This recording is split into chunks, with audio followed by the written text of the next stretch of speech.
Now, say my name.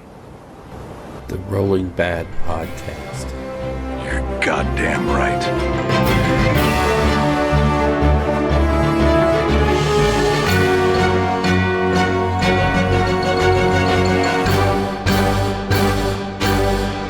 Coming to you almost live from the Numinous Oculum in Rio Rancho, New Mexico, it's the Rolling Bad Podcast, episode number 107. It's May 9th, and I'm your host, Bill. Hey, AOS 3.0, anybody? Costello, and with me today, all the way down from Faulty Towers is... Joshua, now Stormcaster Cool, Alt. Hey, why do you think that? Oh boy, we're definitely going to talk about that here when we get into Warhammer Fest a little bit later on in the show. Oh, just a little bit. My gosh. Okay. So much, I had really thought that we were going to be able to sort of, the last episode was like a 3-hour mega. We're covering a huge book. We have a lot to cover in the background, to catch back up. And it's like, boy, we'll get back to our normal, hour and a half show. And whew, it's going to be great. And I'm looking at the agenda for this show going, oh my God. Because we are covering Be'lakor today. And there's some meat on that bone. Yeah, there is. I mean, with Warhammer Fest in the middle of that, then we get into this, realm-changing story. Yeah. Right? We'll see if we can sort of, where we can, Reader's Digest it, but there's a lot to get into. I have like 15 pages of notes. Obviously I'm not going to read them verbatim, but yeah, it's big. I do want to send out a big thank you to everybody for all the amazing and kind words you've sent over the last couple of weeks since the show dropped. Not only that we're back, but supporting Josh, who's amazing pretty much. And I really want to thank Josh because our social media stuff has exploded. And trust me, it's all him. I can do nothing correct on the social medias. Trust me, he fixes everything. Yeah, guys, so don't forget to look for us on Instagram, the Rolling Bad Podcast. Bill and I are trying to post at least every day. Sometimes we miss a day, but that way you can see things we're interested in, things we're working on, things we worked on in the past. Additionally, our Discord's going to be ready to go here pretty soon. We're getting all the rooms set up. It's going to be available to everyone. Even you, Brian? Yeah. And I don't know about Brian. I'm just... Oh, that Brian. Okay. Oh, I thought you were talking about the other Brian. Okay. And then, of course, we are on Facebook. Look for us on Twitter as well. Give us a like, follow, subscribe, and look for more content coming out on social media in between the podcast episodes. Yep. Engagement. It's all about engagement with you guys. So, no, we're not. We're not getting engaged or anything. It's yeah. Okay. I don't think that's legal. Okay. Anyway, wow. Okay, and on a sort of a sadder note, if you tuned into the Warhammer Fest and Day 6 Twitch stream, you'll know that they devoted a little bit of time at the beginning to the passing of Richard Hollowell, or Hal Hollowell. He was a pretty darn well-known game designer. Back in the early days of our hobby, he actually was responsible for the first edition of Space Hulk, and he was pretty much solely responsible for the first edition of Warhammer Fantasy Battles. So you can kind of draw a line all the way to Age of Sigmar. We wouldn't have this game in its current format and all that amazing lore if it wasn't for that guy's work. So condolences go out to his family. Definitely. So we can move on. There's just a little bit of New Dawn. But we're also going to kind of put Warhammer Fest into the New Dawn section because what the heck, it's sort of where it belongs. But up for pre-order yesterday, there was this one kind of snuck up on me, but the Dire Chasm Silent Menace Universal deck. Yep. Just a whole bunch of cards, and I was like, okay, yeah, give me one of those because I'm really, I love Dire Chasm and I love that whole setting, and I love this idea of them releasing these card packs so that you don't have to buy every freaking warband that comes out or mob that comes out. And yet you still have the cards you need to actually take part in the list, the deck building part of the game. Yeah, but also, too, it's kind of cool to buy all of them. I love all the models in Dire Chasm or Underworlds, period, since its launch. But these universal decks are so great for just straight up deck building. I mean, oftentimes you may not have multiples of a card. Right. And these universal decks will help you get a hold of that stuff. I got to say, it's sucking me back in. Darkchasm is sucking me back in. I'll talk a little bit more about it when we get to head crackers. But it's scratching an itch I didn't know it was there for a long time since I used to play some competitive card games. I am at once overjoyed to hear that you're thinking about getting into it and frightened because I'm definitely going to want to play against you, but I'm absolutely certain you will just wipe the floor with me. So, yeah, what the heck? Oh, don't worry. I'll just take, the meta war bands, and that's it. Sure. You won't have to worry about anything. Yeah, and I'll take the old tired stuff. No, yeah. Garrick's Reavers? Yeah, with all their deprecated cards. Yeah, that's not true. They don't do that. So, also up was the new Necromunda Hive War starter set. It's got obviously the board. It's got the amazingly cool, and the reason I bought it was for the terrain. Yep. Because that set of terrain is going to make me able to achieve my dream of playing Zone Mortalis 40K rules with terrain that I have. So, it's going to be awesome. It's going to be awesome, man. Yeah, I love Zone Mortalis. And just having to not have to buy the Forge World boards, which are super expensive, and then the shipping makes them worse. Although I don't know if they have them in Texas. But anyway, it's just, at least now, it's not molded onto the board. You can play it modular and do what you want with it. So, but with that terrain, you get a free Necromunda starter set. So, and I believe it's Esker and Delac. Yeah, Escher and Delac, I think. Yeah. I always say Esker because I MC Esker. I'm sorry, Escher and Delac. So, and they also came out with upgrade sprues for Escher and Goliath. So if you want to upgrade your dudes and dudettes, those are available. And then the propaganda decal sheet. That was one of the coolest things I've seen, man. Oh my God. Being able to just put that on terrain, it just gives it so much life, so much story when you're playing Necromunda, which is what you want in Necromunda, right? And I don't know if you saw my Imperial Knight and all that stuff. I love doing those posters and, putting them on buildings and bases and all that stuff. I love doing that.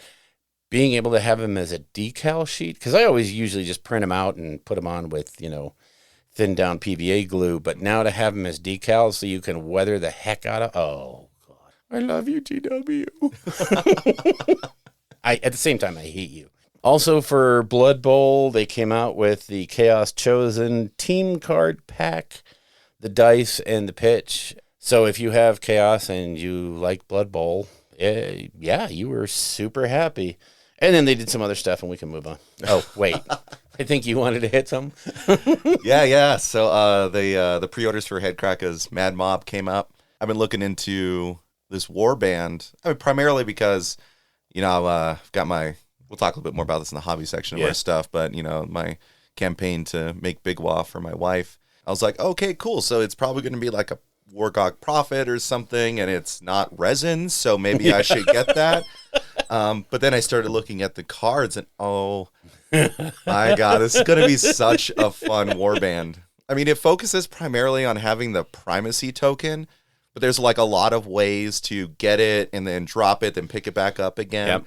But it has a lot of movement shenanigans and, the kind of stuff that you want to be a very mobile, aggressive force. Yeah.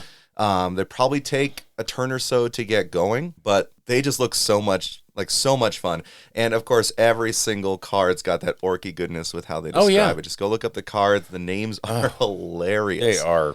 This is where I'll say it again. Warcry.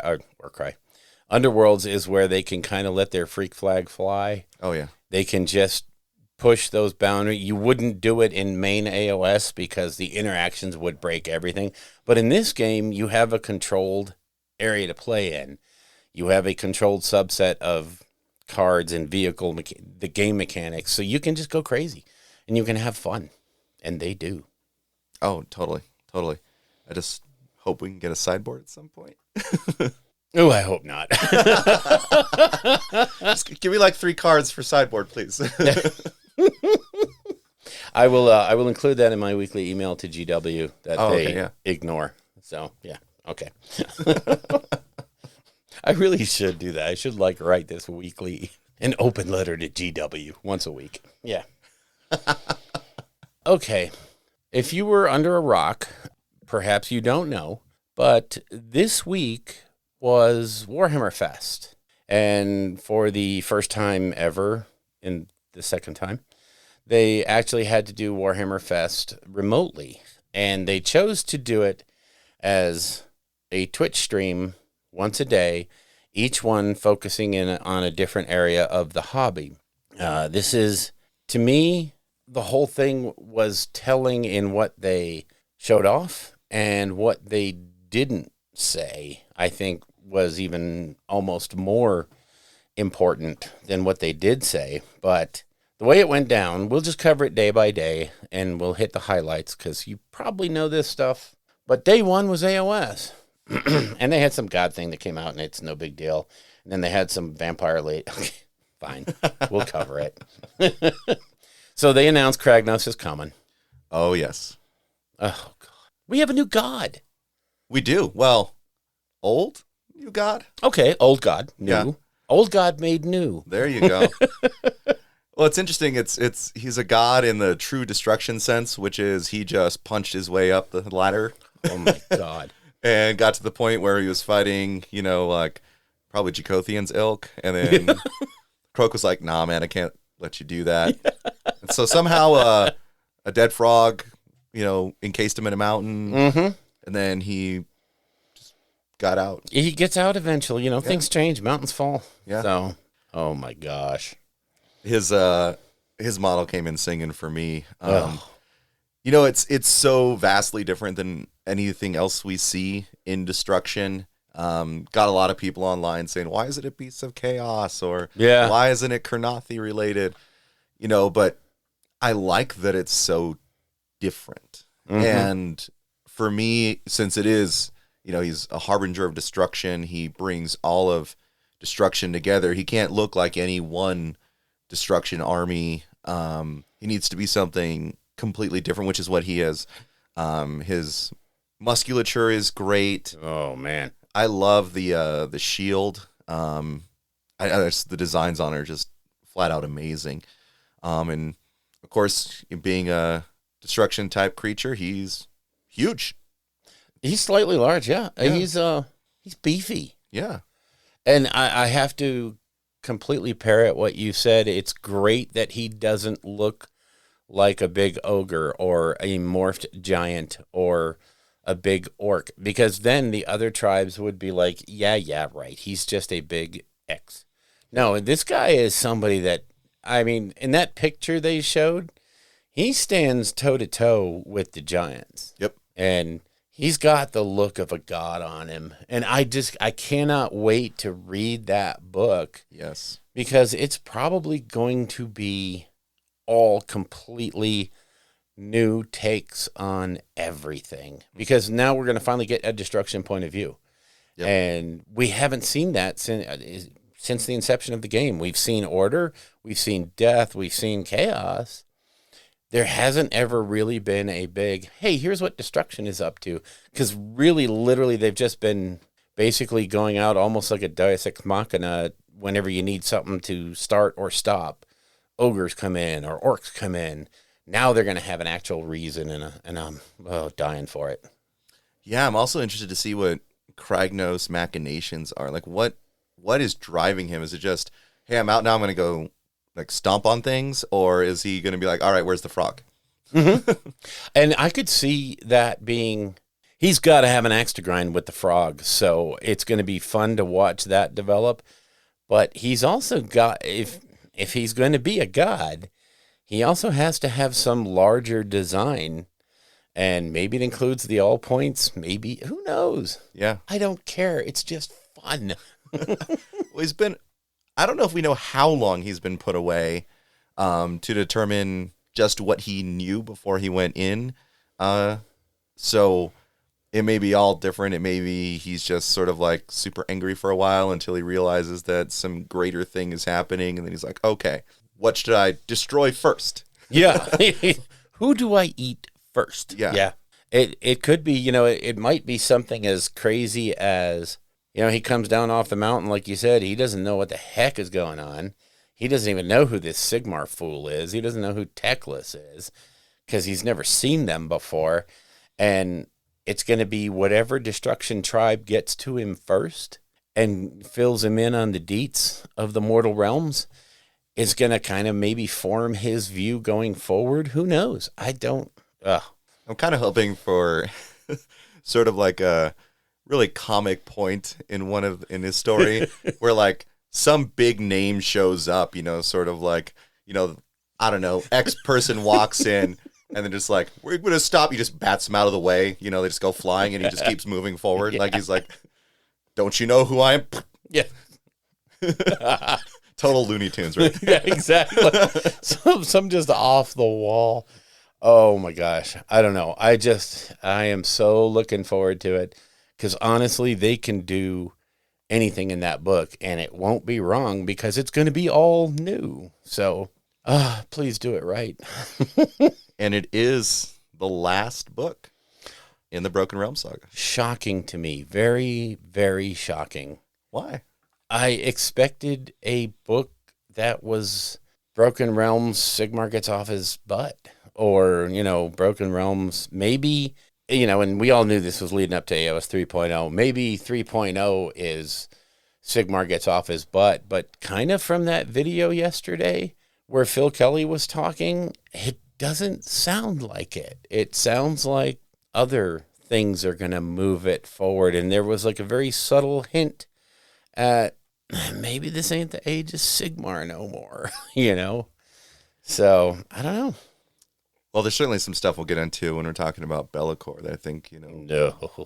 This parlays right into, the announcement. So we can dive into that a little bit more when we get there. Yeah. So then we also got, we got a whole bunch of Soulblight. Yes. Yeah. That was, some of it was really cool looking. Some of it's dividing the community. A little bit. Yeah. Now, let me throw a question at you. Does all of this stuff look like it was going to be expansions for Cursed City and for some reason didn't make it? I don't know. I don't know. The reason why I say that is because the base sizes on the models look substantial. Yeah. And, given the grid-like movement on Cursed City, they wouldn't fit. Yeah, they wouldn't fit. I mean, unless it's like, they take up half the room, but then what happens if you go into a hallway where their base is too big for them to go through situation, maybe some of the concepts and ideas may have been initially like a Cursed City expansion stuff, because I could see, what's her name? Volga, right? Yes. With her wolves coming in. Yeah, Volga and the wolves could just slide right into the game. Yeah. So I'm not too sure how big her base is. It's like 50, 60 mil, you think? It looks at least 50. Yeah. I want to stick with 50. I don't know. I honestly don't know. But they every one of the bases there, they certainly threw a bunch of terrain, and there's always a little extra someone skulking around, whether it's a little wolf or it's the Scrat or the tiny little Virkos who were trying to drink from Radukar. Oh my gosh. It's just, thank God they can still poke fun at themselves. Oh yeah. And of course, if we haven't played through Cursed City all the way, which I don't think anyone has, by the point that came out, spoilers, with Radukar's model, but he looks great. He looks huge. Doesn't he? Yeah. Oh my gosh. I feel like he might be one of those like powerhouse kind of heroes. I don't know how much he's going to help others. Maybe a little bit based on him bleeding into a cup for the little Virkos. Yep. But he feels like he's going to be really strong coming in. I think he's going to be one of the big leaders in the Soulblight book. Yeah. He's going to be a thing. He will have stuff built around him. So, yeah, no doubt. And the same thing with, what's her name?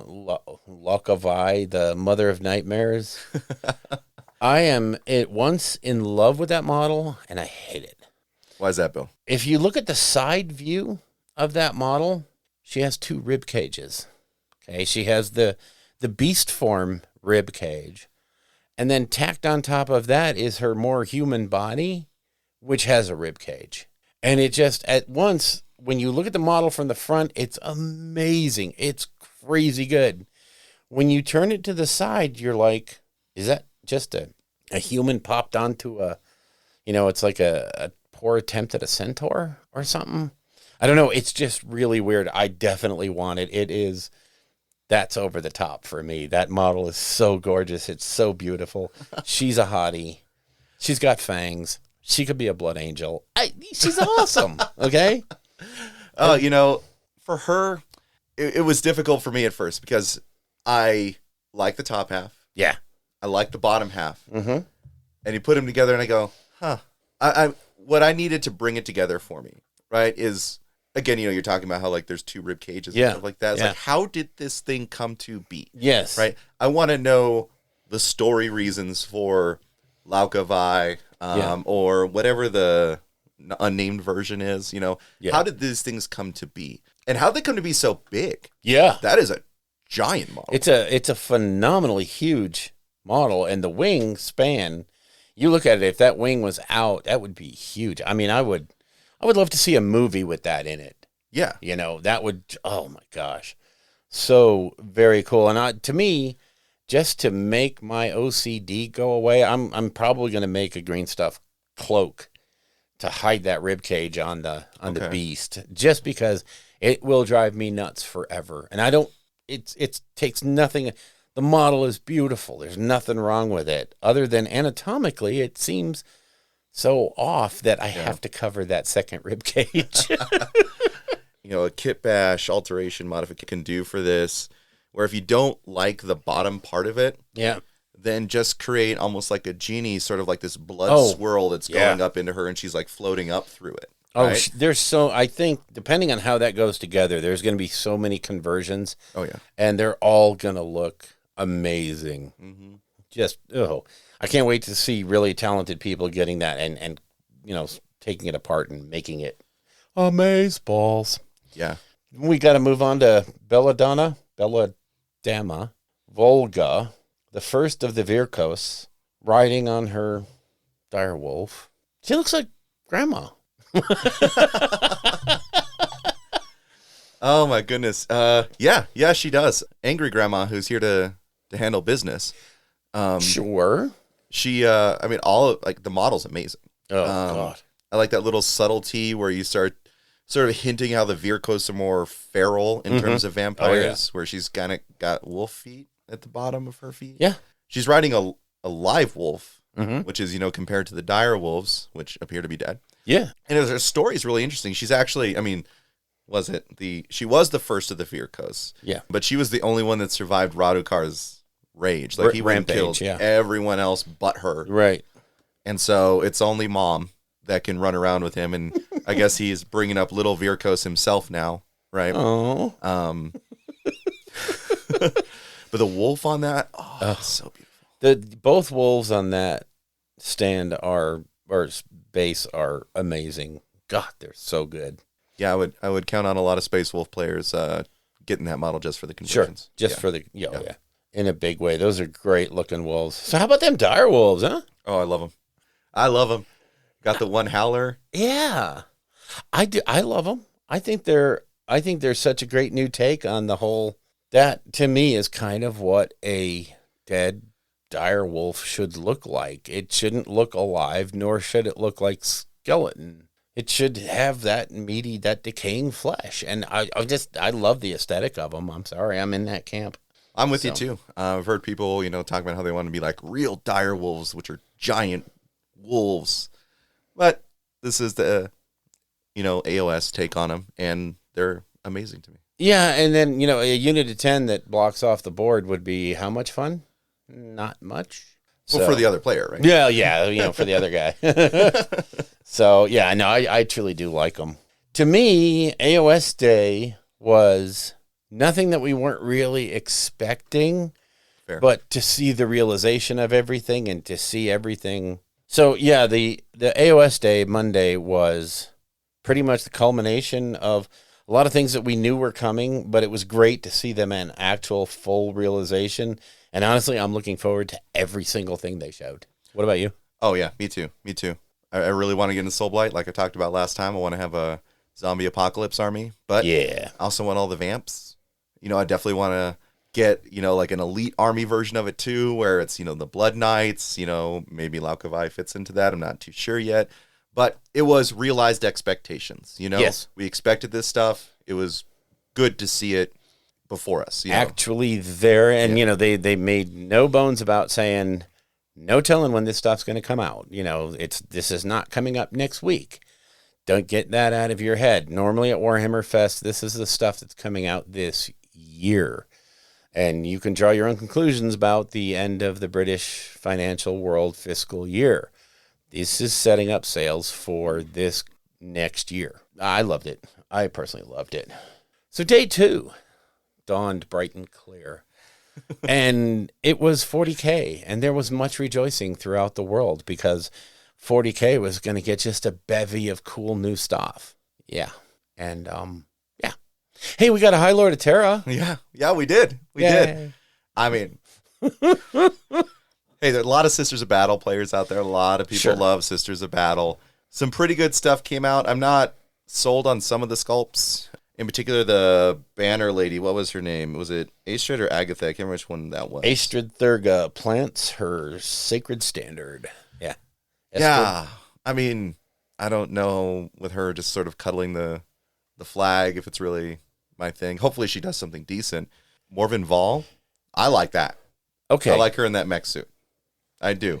I think there was a lot of people that said it didn't seem ornate enough for a High Lord of Terra, but I think a High Lord of Terra that's a Sister of Battle is going to have a far more pragmatic view of what's ornate and what's needed on a battlefield. Yeah. So I think that model is really, really nice. And I love the way they took that whole aesthetic of the knight shield with the gun sticking through it, and they gave her one of those.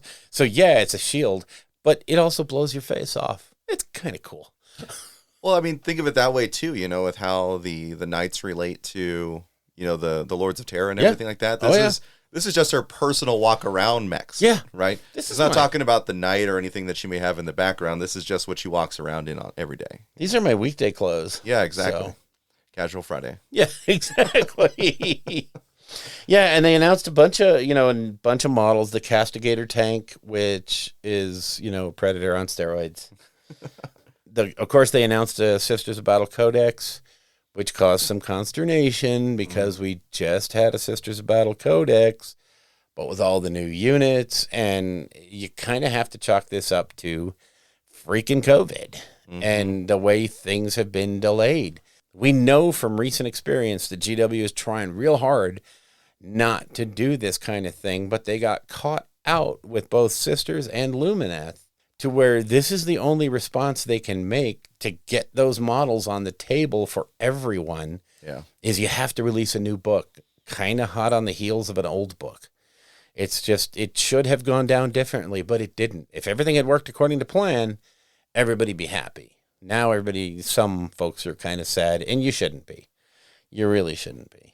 Buy it online, Next up, they did the Warzone Caradon Act 2 Book of Fire.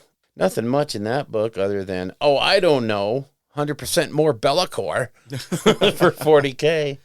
So, yeah, that alone will be the reason to buy that book for a lot of people. They released a Warzone Caradon, which is one of the cardboard boards and a bunch of recycled terrain. I don't see anything new in that terrain. I didn't see anything either, no. Yeah, so it's just a quick way to pick up a board if you are so inclined. And that was 40K day. Yeah. It's kind of a blink. It was a Tuesday after all. But they did, it was also well known that Friday was also going to be 40K. Yep. But this day left a bad taste in a lot of people's mouths. Yep. And that's kind of sad. I mean, I understand that if a release doesn't hit you, you tend to get salty. But think about all those people that it did hit and how elated they are to be seeing the stuff they're going to get and know that your day is coming. And why you have to put comments into the stream about how crappy GW is when you're on their live Twitch stream. So you're obviously caring. And if you're there just to be a jerk, yeah, maybe go examine your life in a different lens and see if you aren't If every third person is an idiot and the two people next to you don't look like idiots, guess what? Yeah. So. Well, I was super glad that it wasn't, here's more Space Marine stuff. I'm glad that they're giving love to other factions. Yes. That will be a theme. Yes. That will be a theme. So day 3 was Black Library. I'm going to scream right now. All right, hold on. Let me cut my ears, Bill. Yeah, cup your ears because it's freaking Gaunt's Ghosts and it's miniatures and they are freaking amazing and it's Imperial Guard. And if you are not seeing the handwriting on the wall that we're getting new guard real quick here, like within this year, Gaunt's Ghosts. I'm sorry, Gaunt's Ghosts. Oh, they're beautiful. Every single one of them a unique sculpt. I mean, because it is Gaunt's Ghost. Yeah. But just they're showing what they can do for the humans now in terms of the level of detail they can get to. I saw them immediately like, where are my kill team rules? Mm-hmm. Right? Like, I want to play this in kill team. Yes. You got the obligatory commissar and probably every other role you want filled. And room for more. If they don't have kill team rules with that set, I will be not only shocked, but amazed. So it's, oh God, I don't do Imperial Guard. There is not a getting started Astra Militarum box right there at the end of the table. There isn't. Trust me, I have other stuff in that box. That's my story. I totally didn't see you buy it yesterday either. Oh shit, you were there. And I was trying to hide it. So anyway, IG players rejoice. A good day is coming. For now, just get yourself Gaunt's Ghosts and have fun. Oh, God, they're so well done. And those models looked the way I interpreted them from reading every freaking Gaunt's Ghost novel. Okay, enough about that. I'm over it now. I'm not. Because at the same time, they're going to do this box set, this special edition box set called the Vincula Insurgency, which is Gaunt's Ghost, Sabbath Worlds. If you're up on that story, you know all about it. It's going to have patches and coins and maps, and I'm going to freak out if I get one, and I'm going to freak out if I don't get one. Either way, I'm freaking out. So you look like it. I am. Yeah. And then there's more box stuff for the Sabbath Worlds Crusade coming out. There's a Gaunt bookmark coming out. And then there was other stuff. There's other books and stuff. Yeah. And I think they did a book about some Horus Heresy, Siege of Terra, something or other. I don't know. And then a Xeno book. They did a Xeno book. Yeah. Haven't seen that since Necrons, right? No. Yeah. And this is another Necron book. It's the Twice Dead King Ruin. So it's another kind of book from the Necron point of view. Interesting take on it. I think when we start seeing books written from the Eldar point of view, we'll start seeing, the hints of Eldar getting their new book. But we know orcs are getting their day in the sun. Necrons had their day. Eldar got to be coming up soon. So, I don't know. I'm pretty jazzed. I just like the idea that there's some crime books coming out and some other series books. But I kind of like the idea that they are at least throwing a little bit of a bone to Xenos players. So, all right, we're at Wednesday. We're going into Thursday. Let's take a quick break. Then we'll cover Box Games Day. Sounds good to me.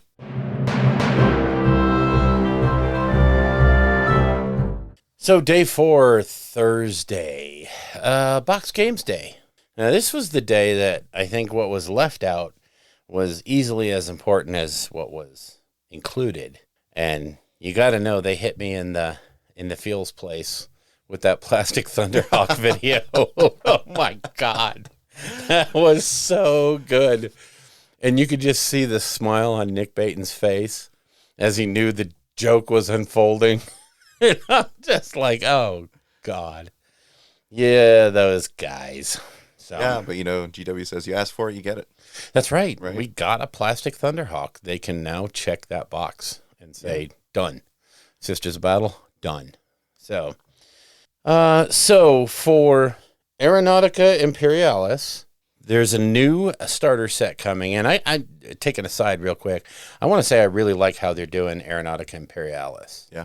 Because they're doing all these starter sets so you can get into it at any point and have a viable game to play and not be, oh, I don't have the original, so I can't do the following, No, you jump in at any point you want.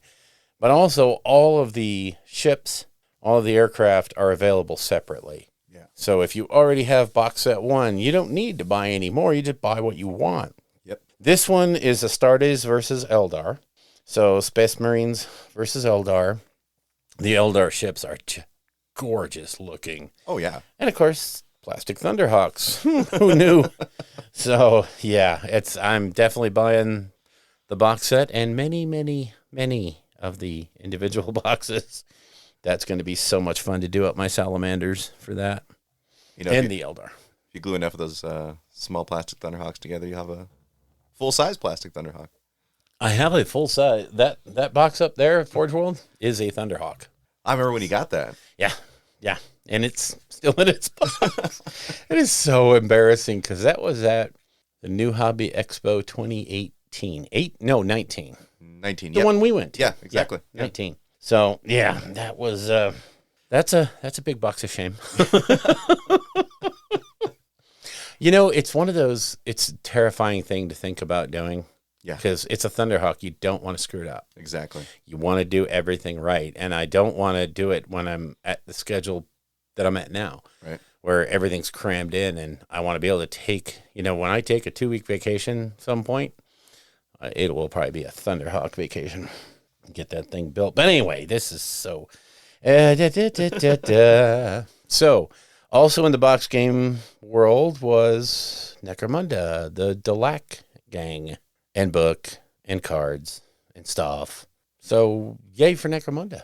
Yeah, some interesting models in there, right? What's the brain in a vat thing? Oh, yeah. That thing looks so cool. It's another one that's going to be replete with conversions into absolutely everything. I can see that being something that you use with Fabius Bile. Oh, 100%. Yeah. Yeah, that's your Fabius Bile Demon Prince right there. Mm-hmm. Yeah, the next, they announced the next warband for Dire Chasm, Elethane's Soul Raid, which hyped so many people because the Crab Wars have officially begun. I have never seen such a chat go crazy with none of the, a newspaper, none of the weird stuff. It was just like crab puns everywhere. It was so awesome. This is the kind of thing that I would love to have that rig where you could tie someone in a chair, prop their eyes open so they couldn't look away, and force Elric to watch that chat scroll by for all the crab puns. Oh my God, that would be so awesome. Oh my God, it'd be fantastic. As soon as I saw that, I immediately thought back to that video that's been on the internet forever where you have the crab with the knife and he just keeps waving at the guys he's scuttling away. So that's going to be my conversion for that crab, is I'm going to make sure he's going to have that knife. God, I wonder how many Tyranid armies are going to be counts as crabs. And, just, here's 20 Hormigons. Funny, they look like crabs. Counts as. They shoot bubbles. Really cool. And it's nice to see the Deepkin getting a little bit of love in the underworld arena. They haven't made an appearance yet, so it should be very interesting to see what they do. Yeah, I can kind of get it. They're kind of a odd one to like shoehorn in. They got to bring their water with them. Yeah, Yeah. So I think that it probably just took a while for the design space to make sense, and certainly they'll work it into the story pretty well. Yeah. But I think that one's going to be flying off the shelves. Everyone's going to want that crab. And that's where Day 4 kind of ended. Yeah, I mean, and where was Warcry or Kill Team? Yeah, that was my big question was, what's going on? There was 0 for Warcry and 0 for Kill Team. And, Uncle Adam did a video the other day. The title of the video was flat out, "Is Kill Team dead?" I haven't seen anything on that for a while. Warcry, we got those 4 books at the end of the year to bring everything together. Yep. And all the, you can basically play anything in Warcry now, Yep. which is awesome. Don't get me wrong. I think that game I don't think it needs all that much, but I would like to have seen a nod to either one of them in some fashion. I don't know. It's weird. Yeah, I mean, for Warcry, maybe if they could just release the terrain and the boards that came in the most recent expansion instead of, marrying them to the two warbands there. Yeah. Like, if we could actually get just that stuff, that would have been great. Even that announcement would have been something. Yeah. Wouldn't have slaked our thirst, but, been something. And Kill Team, too. I mean, last time Kill Team was a thing was what? We had the Necrons versus the Space Marines. Yeah. And that was a short sell. I mean, Very. Not a lot printed on that. And we haven't heard anything since. Yeah, nothing. Not a hint. Peep. Nothing. Come on, guys. Tell us. I mean, if it's going to be, if it's going to go unsupported and all, I mean, they're both in a place where they're completely playable with all the things that you have. And they can use White Dwarf like they do to, hey, here's the new Sisters Battle stuff. Here's the new updated blah, blah, blah. So it's not like they're dead, but I would like to have seen just some kind of release. But then again, if they have to pull that stuff back to give us more AOS and 40K, do it. I understand. Oh, yeah. I'm with you. Off came Friday, and it was the day of the week that everyone looks forward to. Well, most everyone, because it's Friday, and it's going to be Beer 30, and yay. And it was another 40K day. It was. They didn't do hardly anything, and, they moved on. Yeah. Take it away, Josh. Oh, boy. Well, the orcs came out. Oh, yeah. No way. I mean, it sort of was like Monday for AOS in the sense that they'd already shown us almost everything that was coming out. Yep. But it was just the confirmation. Yeah, Right. and the box set. Oh, yeah. That box set with the new boys, with the beast snaggers. Yeah, the beast snaggers. Rastafarian orc. Yeah. The hair squigs everywhere. Oh, my God, that's awesome. Oh, man. But the models look so great. And, I know there's a bunch of hardcore AOS-only players who are going to take those beast snaggers and convert them into Gorgruntas. Oh, my gosh. Oh, yeah. I mean, I'm going to, too, but I'll also use them in 40K. My wife plays orcs in both sides. Yeah. So it's something that we can flex in between. Sure. We're going to do it. Wasn't there like a grot on a... Yeah, the Unisquig. Unisquig, that's right. Oh, my God. And just that whole Angela over at Hobby Night, she's like, I just want 30 of those, and I'll make them work. I'll make the rules. Don't worry. They'll work fine. And it's like, oh, my God. It's the squig on the back with the dagger and the Unisquig. The squig is a unicycle. It doesn't even have legs. It's mounted to a wheel. Yep. And it's just like, this is GW at its frivolous best. Yes. So, oh, God. Well, that's orcs, man. Yes. That's the best thing about 40K orcs is that it's just almost whatever you want it to be. You could just take any bits from any bits bin, glue them together, get some sort of orc symbol on it. It's whatever you want it to be, right? It's so awesome. It's the only faction I know of where they could say, hey, we're not going to put these out on sprues. We're just literally going to put all the parts into a hopper. We're going to hold a box, open up the thing. When it gets to a certain weight, we're just going to send it to you. And then you do you. Yeah. Oh my God. I just get so much joy from orcs. Yes. Like, they make me so happy. The lore behind them, how absurd they are. Like, just reality bending ridiculousness. I can't have more fun than when I'm playing orcs. To me, the best part of orcs is no one else tries to explain orcs. Everybody just understands orcs as orcs. The Imperium will sit there and conduct these studies of like orc weapons. I put these orc shooters into the hands of 15 guardsmen and they never fire. They don't go off. I take my captive orcs, I give them the same guns, and they just shoot up the place. We have to do a study on this. And they sit there and they try to figure it out.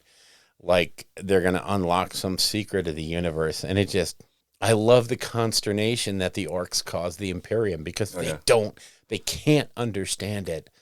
And, oh, gosh. Why'd that one get so big? Because he's stronger. What? What? I don't get it. Everyone else is just kind of like, just let the orcs do their thing, man. Yeah, it's just, you'll get it one day.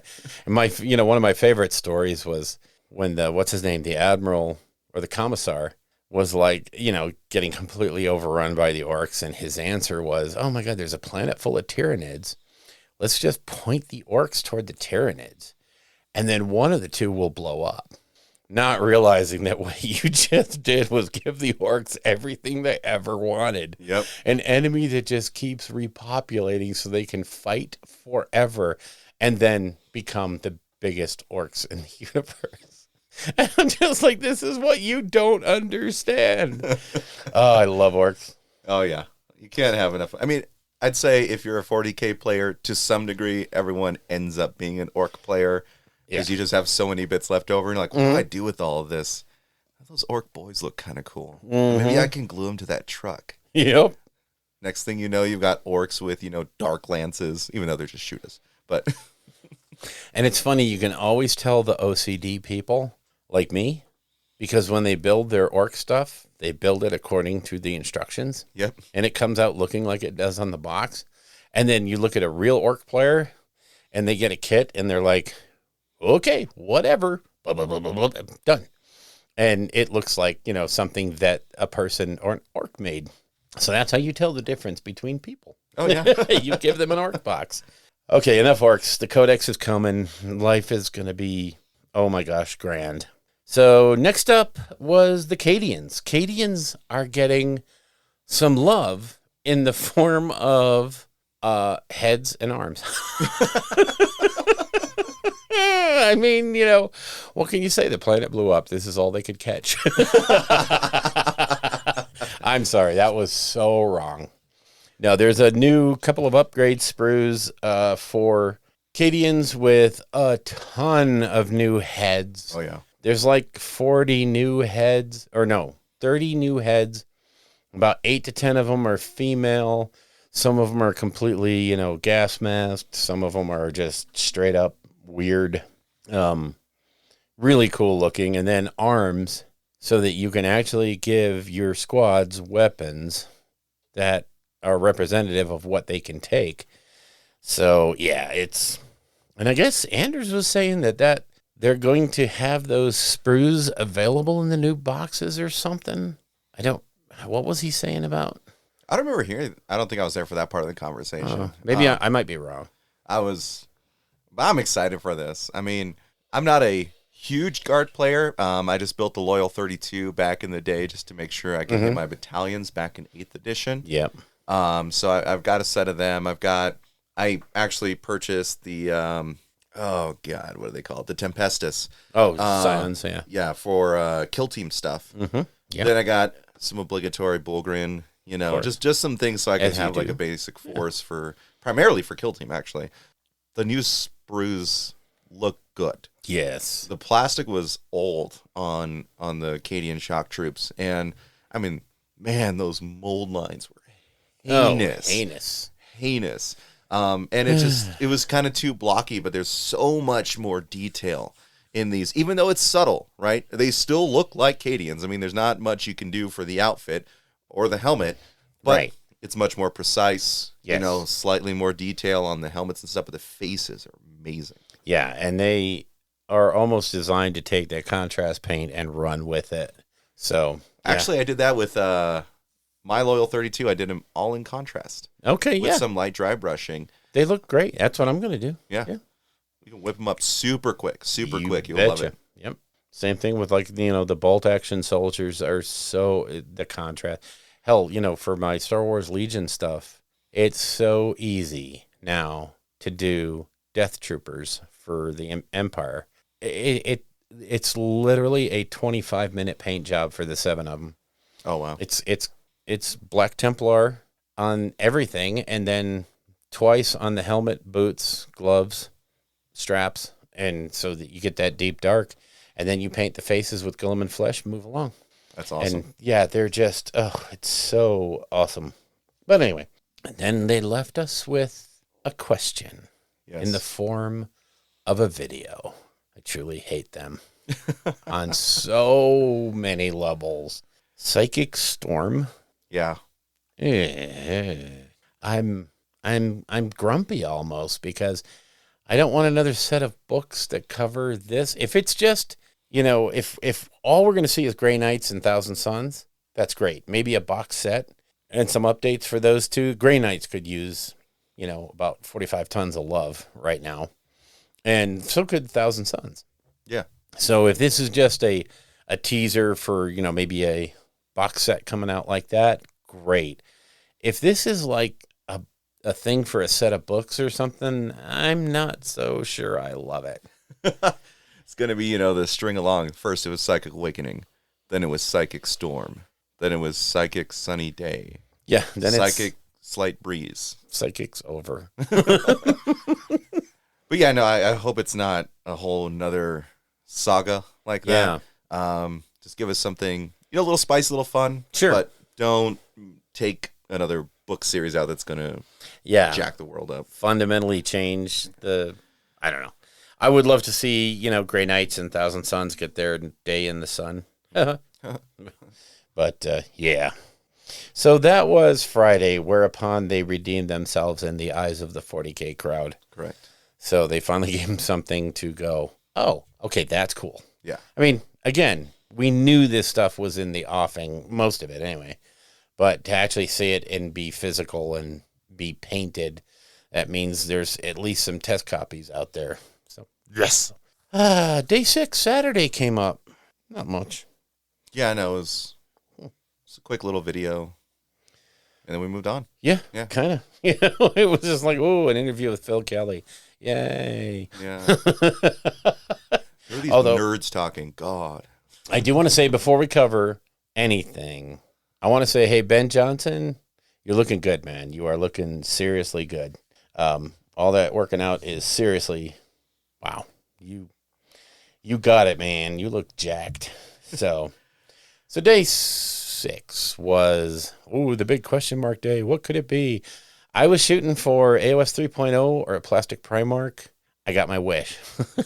Yeah, that plastic Primarch was really cool looking, wasn't it? Well, man, and who knew? Right? Who knew they would bring that guy back? Awesome. Anyway, let's preface this with just a quick... Stormcast are cool. Because, yes, we got AOS 3.0 teaser. Not, it is the announcement, obviously, but it's more of a teaser than anything else. It really was. This was actually really fun. So, Bill and I were down at the shop, at 11 our time when it opened. Yep.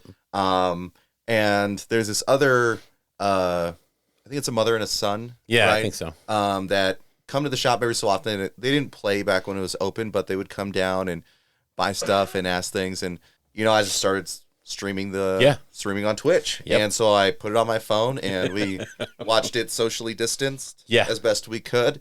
And it felt really good, Bill, because it felt like the community aspect of what we do. Back for a little shining moment. Yep. Oh, it was so fantastic. And they dropped a bomb. Yeah. They dropped a bomb. Yeah. Boy, did they ever. So AOS 3.0, a whole bunch, a bevy of new Stormcast. And then, they did a great video with Phil Kelly, Ben Johnson, and it was Phil and Ben, and, the guy that leads the whole thing. I can't think of his name. Oh my God. Anyway, that other dude. Yeah, the other guy. And they talked about, and they really jazzed me in that Ben was talking about the game didn't need to be fixed. It needed to be tweaked. And I think they all made a point of talking about it needed a pull here and a twist there. It did not need a revamp like we're going to switch everything and the turn order is now we do Battle Shock and then we do the hero phase. No, none of that stuff. It's the same game we know and love, with some fixes, like they said, flat out. They want to keep the double turn mechanic. It's a part of this game. Yep. And if you hate that and you're the ultra competitive guy and you want to control that thing, sorry, this is something that's out of your control. Get over it. But at the same time, Ben was like, but we're going to give the guy that loses something to make up for that double turn. So, yeah, I'm jazzed. I'm hip. And who knows what else they're going to do. Oh, no, there's a lot of questions there. I mean, they hinted at the core battalions. We're only speculating about what that could mean, but Bill and I were talking about this yesterday. It'd be so great if they have, in terms of core battalions, sort of like they have the detachments in 40K, where it's not specific models. Right. It's just saying the core battalion is, 2 heroes, 3 battle line. Yeah. And that's your core battalion, right? Yeah. And then you can have your specific battalions otherwise that give you some sort of great effect. But these are the things that, and I think it was kind of hinted at, the way to like manage how quickly you put your models on the table to determine turn order. Yep. Right. I'm excited to see something like that. It doesn't even have to have like a crazy ability attached to it. It can be something super simple. Yeah. Like for the battle lines can maybe act as, bodyguards or something on a 4 or 5 up, just something simple to throw at them. Sure. To make it so that the game is just more concise. And that's what they're talking about, is they're cleaning up the language and the rules. That way it's not so vague. Being a lawyer, I'll find the vagueness. Yes. But average player will be able to just see it and like, okay, it makes sense now, right? If you eliminate some of the ambiguity that exists currently in the whole idea of beginning of the phase, in the phase, and end of the phase, let's clean all that up. Thank you. I'm digging it. The idea that the core battalions, Ben talked about it flat out. There's some haves and have-nots. There are some factions out there that actually lose in the battalion game. They don't get to partake as much as other places do. And if you start reining in this sort of idea of how many drops, it's only going to be a good thing. And when you give players more agency to create what they want to have on the field, you naturally spark model sales, because some people want to run units that aren't necessarily the best meta unit in the game, but I still want to play with it. And if you now have a core battalion that thing actually contributes to, you don't feel like a jerk for bringing it. So I say kudos to that decision. So the starter box they announced is going to have those new Stormcast, and what was the other one? I forgot. What did they say it was? Oh, yeah. Well, they didn't, did they? Before we move on, like those Stormcast models they revealed. I mean, I talked about it last time, anytime Sigmar takes an L, I'm happy. I never really liked the Eternals, how they looked. But then like the new armor get up and their Thunder Thigh armor, was that what it called? Thunder Strike or Thunder Strike. It's Thunder Thighs. Yeah. Who cares? I like that aesthetic. I still don't like the helmets. I think the helmets still look dumb. But the armor is leaps and bounds for me. It doesn't have a bunch of unnecessary cloth. It doesn't look bulky. It looks like lean and mean and ready to fight, like the spearmen that they had, where they Vindictors. Yeah, Vindicars. They look so great. The dynamic poses that they have, the ability to make almost like a phalanx look to them. I'm here for that. And then Andrasta came down hard. Yeah, when you release a new Sanguinor model for the Blood Angels, there's going to be much rejoicing. And I mean for the Stormcast, yes. Stormcast are cool. You mean a female Sanguinor? Oh, sorry, I don't want to divide anyone on that. And I do want to hit that, though. I do think it's incredibly awesome that they made this new amazing Stormcast model a very obvious female model and said, yep, we've got a Celestant, we've got the Celestant Prime, oh my God, thing with his thing. And yeah, he can carry Galmaraz around. This girl's going to come up and rock his world. Yep. So coming down with the double spears. I love her sculpt.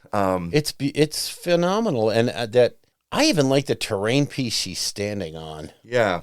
And she's the one that comes with Scrat. Yeah, Sorry. she is. Yeah. Yeah, on the back of the model, there's a crazy looking squirrel just on that tree. Oh man, that was such a good find. That has no business being there.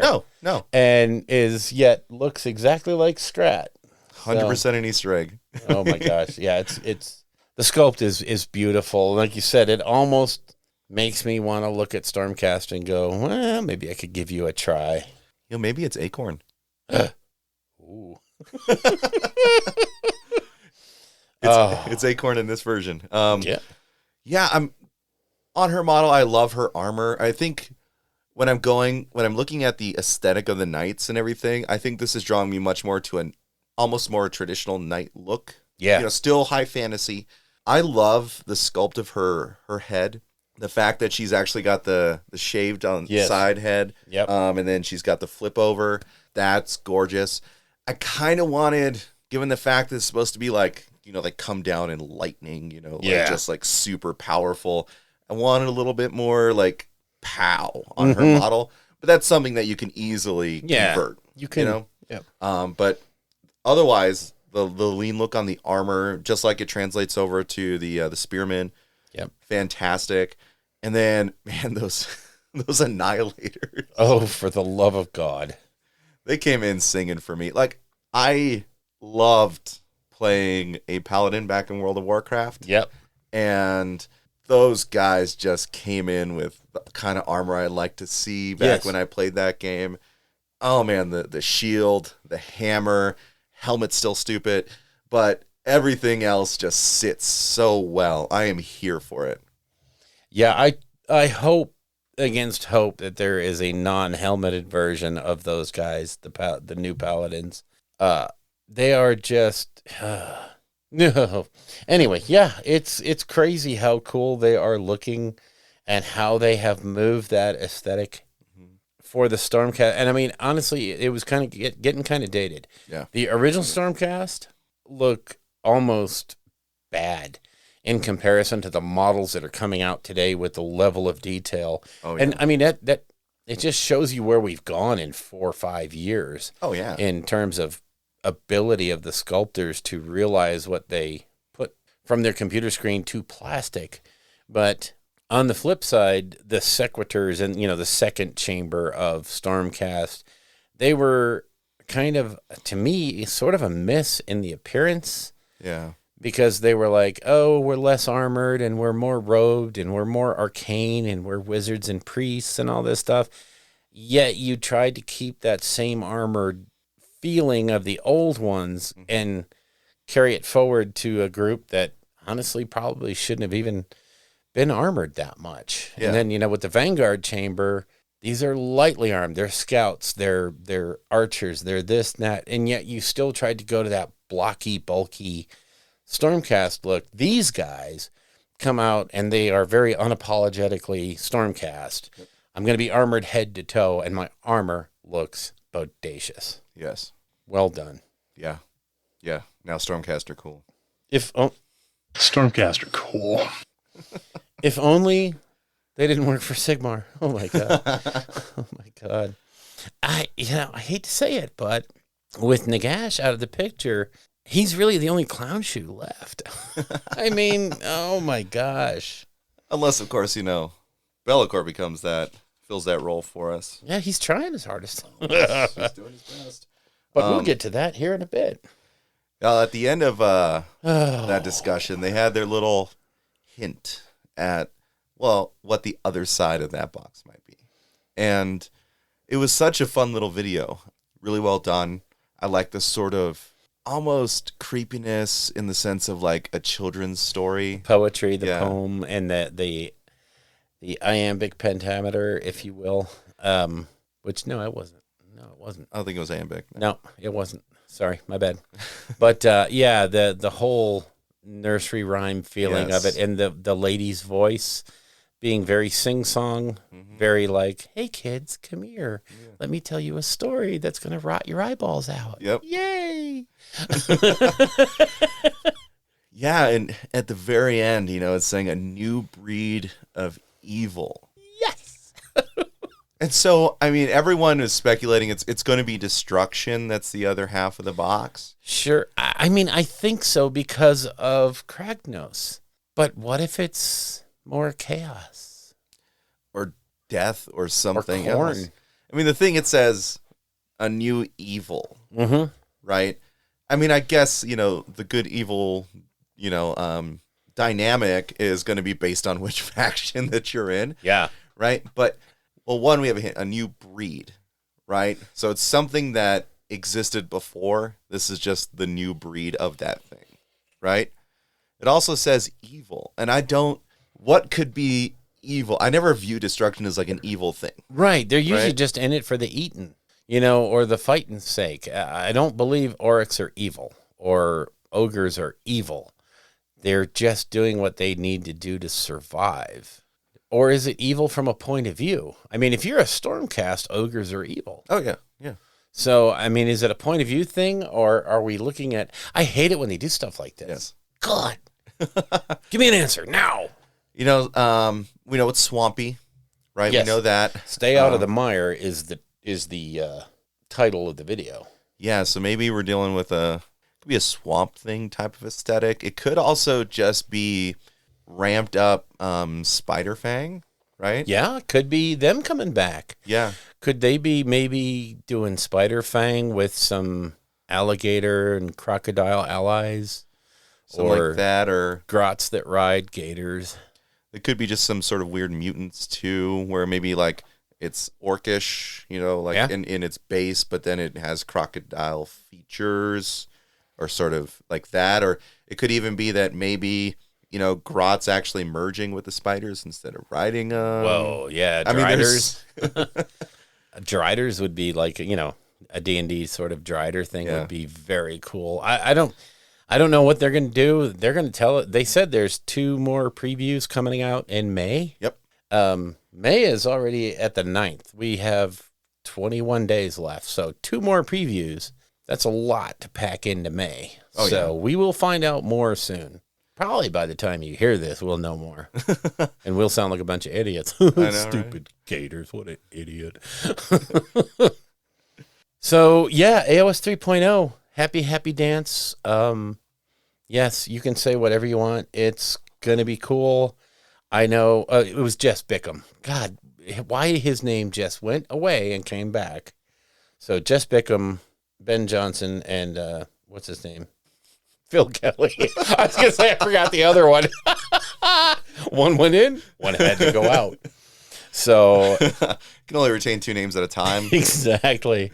And anytime Phil Kelly talks, I can just listen for hours. I don't know why, but when he talks about revamping the lore, that guy's it's in his head. He knows where he wants things to go, and he just drags the modeling and sculpting teams with him, and it shows. It's wow, is it amazing? So I'm looking forward to it, but we got a lot to cover, so let's drop that here. We're going to know more soon, and we'll talk more about it soon. All we can do now is speculate. Yeah, it's true. So let's go on to creation. Okay. And in that, we're going to kind of do a little bit of New Dawn stuff, because GW announced new brushes, all white brushes, to stand next to their all black brushes. And these are 100% synthetic brushes. A lot of people are up in arms about, why would you release a whole bunch of all synthetic brushes? I have an answer for you. It's called contrast paints.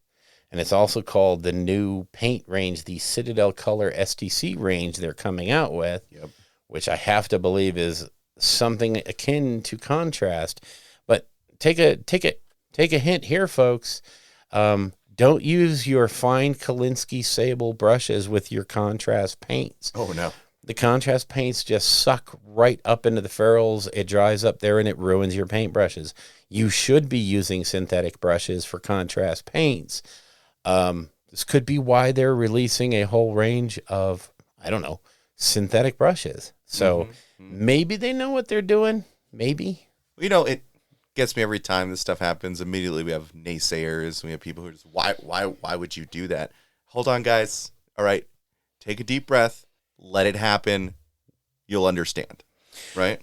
Yeah. I mean, I don't know. It could also simply be that in the GW painting method, it's very hard on brushes. Fair.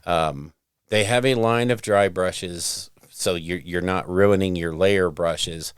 But the way they have you do stuff is generally hard, and new painters are generally, they're not real careful about getting the paint up into the ferrule, and they'll dip the whole brush in there and paint until, it gets dry. And, having synthetic brushes out there is a great answer to not having the appearance that your brushes are substandard, because the people using it don't know how to take care of them.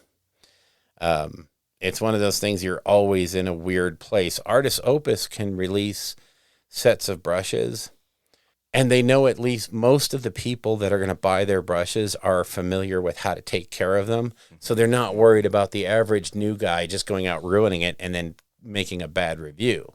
Yeah. Whereas GW is selling these brushes to everyone, everywhere. And people, will take their Artificer $10 brush, they will destroy it through their own bad practices, and then say, these GW brushes are terrible. And then 10,000 people crawl out of the woodwork and like, yeah, hell yeah, they suck. These are horrible. They're the worst brushes ever made. GW shouldn't be making brushes. Well, guess what, folks? GW does not make brushes. Winsor Newton makes GW's brushes. So if you hate them, then you need to throw away your Series 7 too. Okay? Yep. Sorry, I got on my soapbox and I shouldn't have. I'm sorry. I thought you looked a little taller for a second. Thanks for that. So also under creation, you know what I created in the past 2 weeks since we spoke last? Or, since we spoke to the podcast? An entire army. No. Oh, okay. No. I built and primed my Liege Cavalos. Okay. And my character for Curse City. Yeah. Other than that, I have not put paint to brush. Yeah, I'm a worm. Go ahead and what did you do? It has been a busy couple weeks for sure. I'm personally gearing up for a couple trials coming up in the end of this month. So I've pulled back a little bit on the painting, but I was able to. Well, I did enter the little paint challenge that Anders had down at the shop. Yep. So they did this really cool thing where they had a 40K and an AOS side. On the 40K, you had Battlefield Carnage, Battlefield Wreckage, and Battlefield Fender Bender, whereas a blind bag challenge where you had a certain price range, right? And so lower price range was Fender Bender, mid was Wreckage, Carnage was the top, and then you don't know what you're getting. You just know what you spent. It's a blind bag. Crack it open, and what you have to do is build and destroy the model and turn it into terrain. Yes.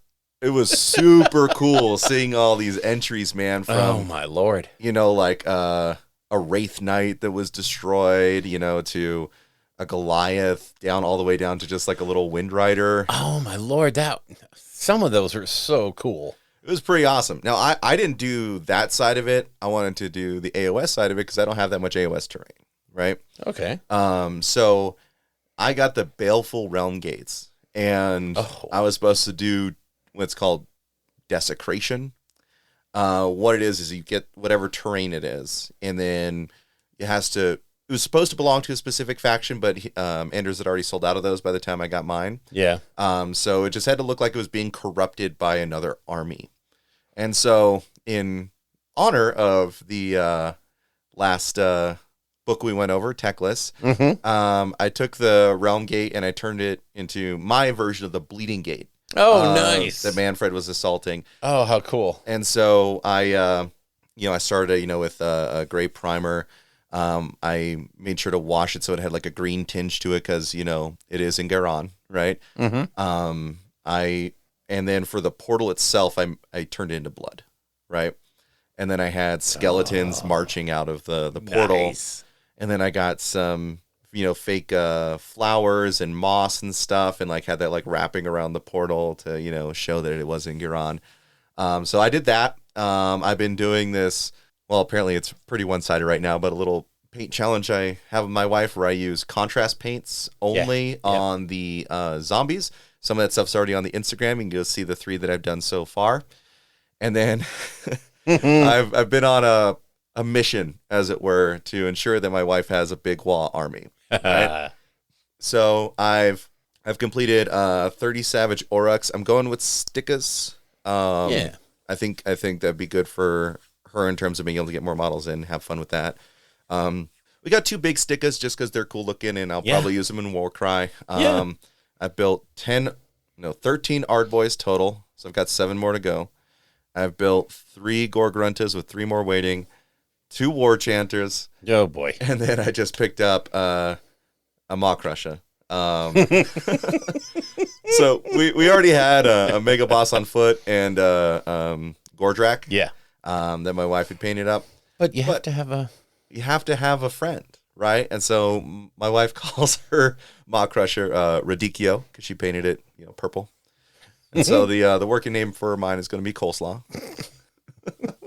Spelled orcishly. Oh, yes. So I've been doing a lot more building than painting. Yeah. This last week. Those zombie models with contrast, you can whip those things up. And, Yep. I mean, it's all dry time, but you can whip them up super quick.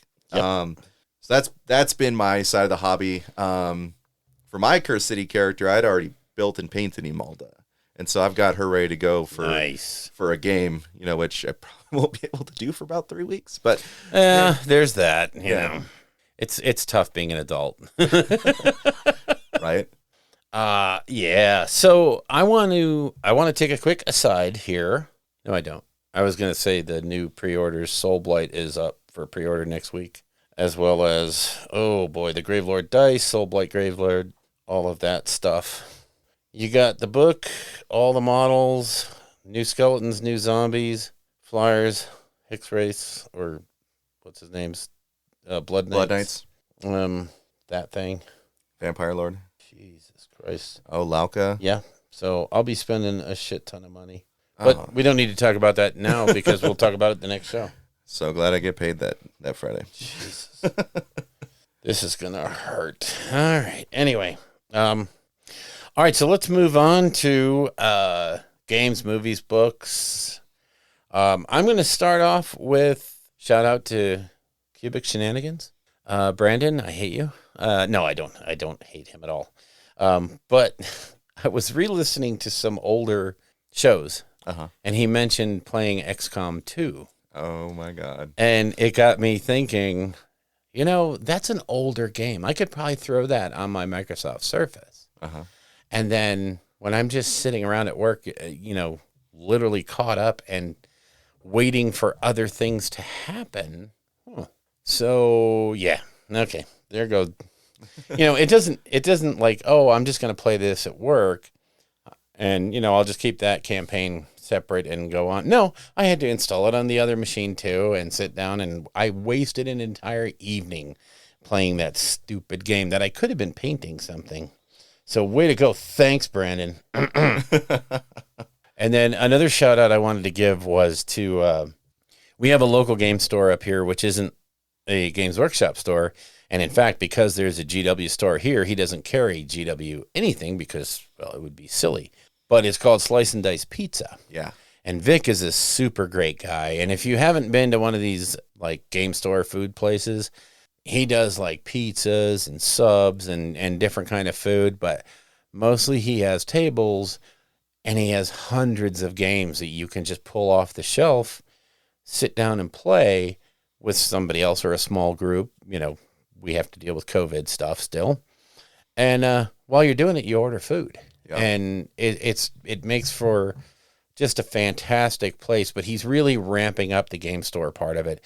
And he got in the Fallout for Wasteland Warfare miniatures game. Oh, yeah? So, yeah, I took the plunge yesterday.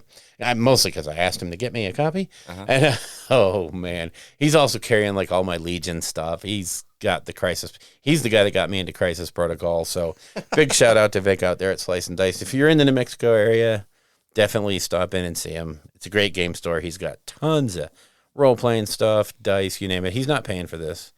So, it's just a shout out to a local store. That's awesome. Yeah, big kudos to Vic and Slice and Dice. It's such a great store. It is.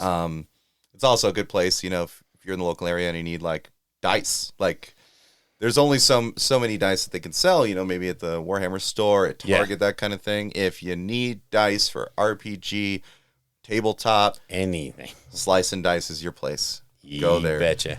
And he's got the full range of Army Painter paints now. So, and tools and hobby supplies. So, Great place. Yep. Great place. I've been working my way through the Cursed City book. Nice. On audiobook. We talked about it, I started last time. I had to take a, a trip down to Roswell, New Mexico last week, and so I put a sizable dent into the book. I'm probably only about 3 hours from finishing the audiobook. nice. Really interesting story. It's the prequel to the actual story in the game, right? So it's just setting everything up, and from the looks of it, it looks like it's gonna just smoothly flow into the game, and I'm excited for that because it's really gonna get me hungry to play. To play it, yep. Yeah, that way we can work through that story. There's so many larger implications in Cursed City. Oh, I'll bet. I can't wait. I mean, we already see with new Radikar the Beast, right? Yeah. I can't wait to see what else it all unfolds into. I'm just so excited for it. I know. Wife and I have been playing Marvel Ultimate Alliance 3. So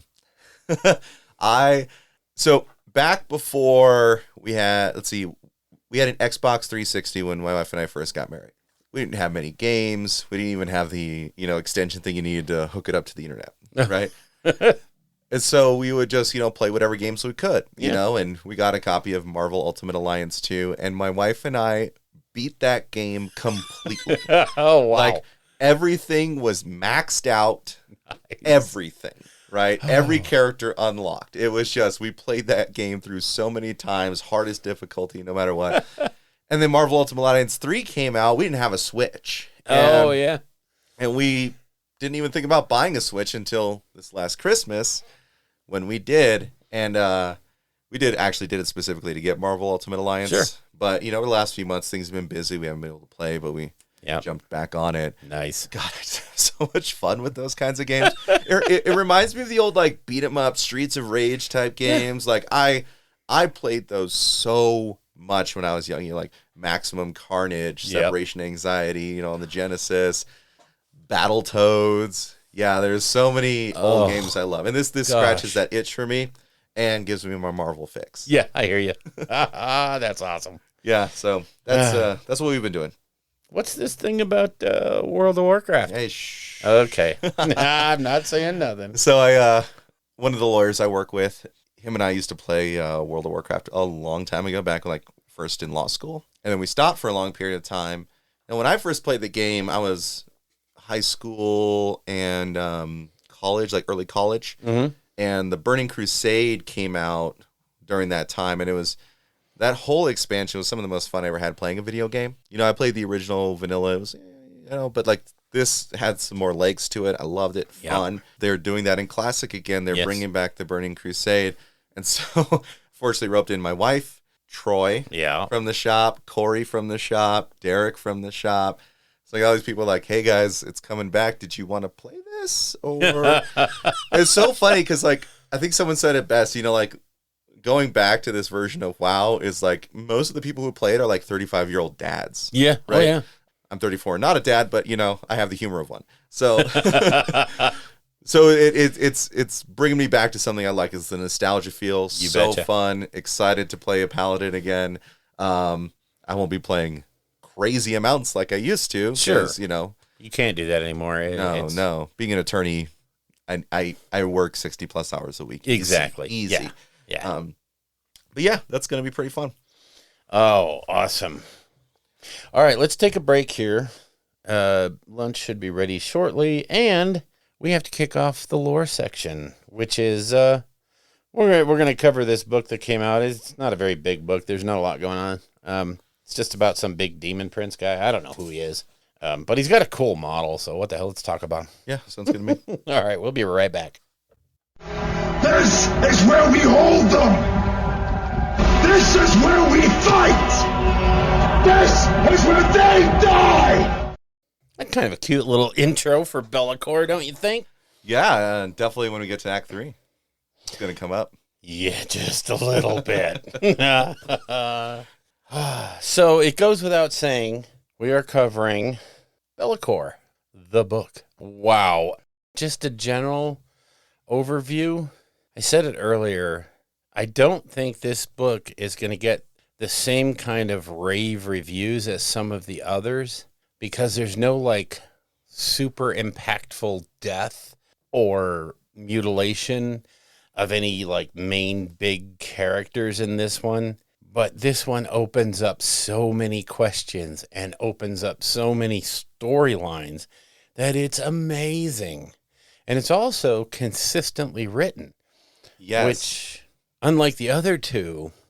Yeah, we don't have a dip in the story that we did in the others. I think the acts are very consistent in terms of the strength of the writing, the narrative, everything like that.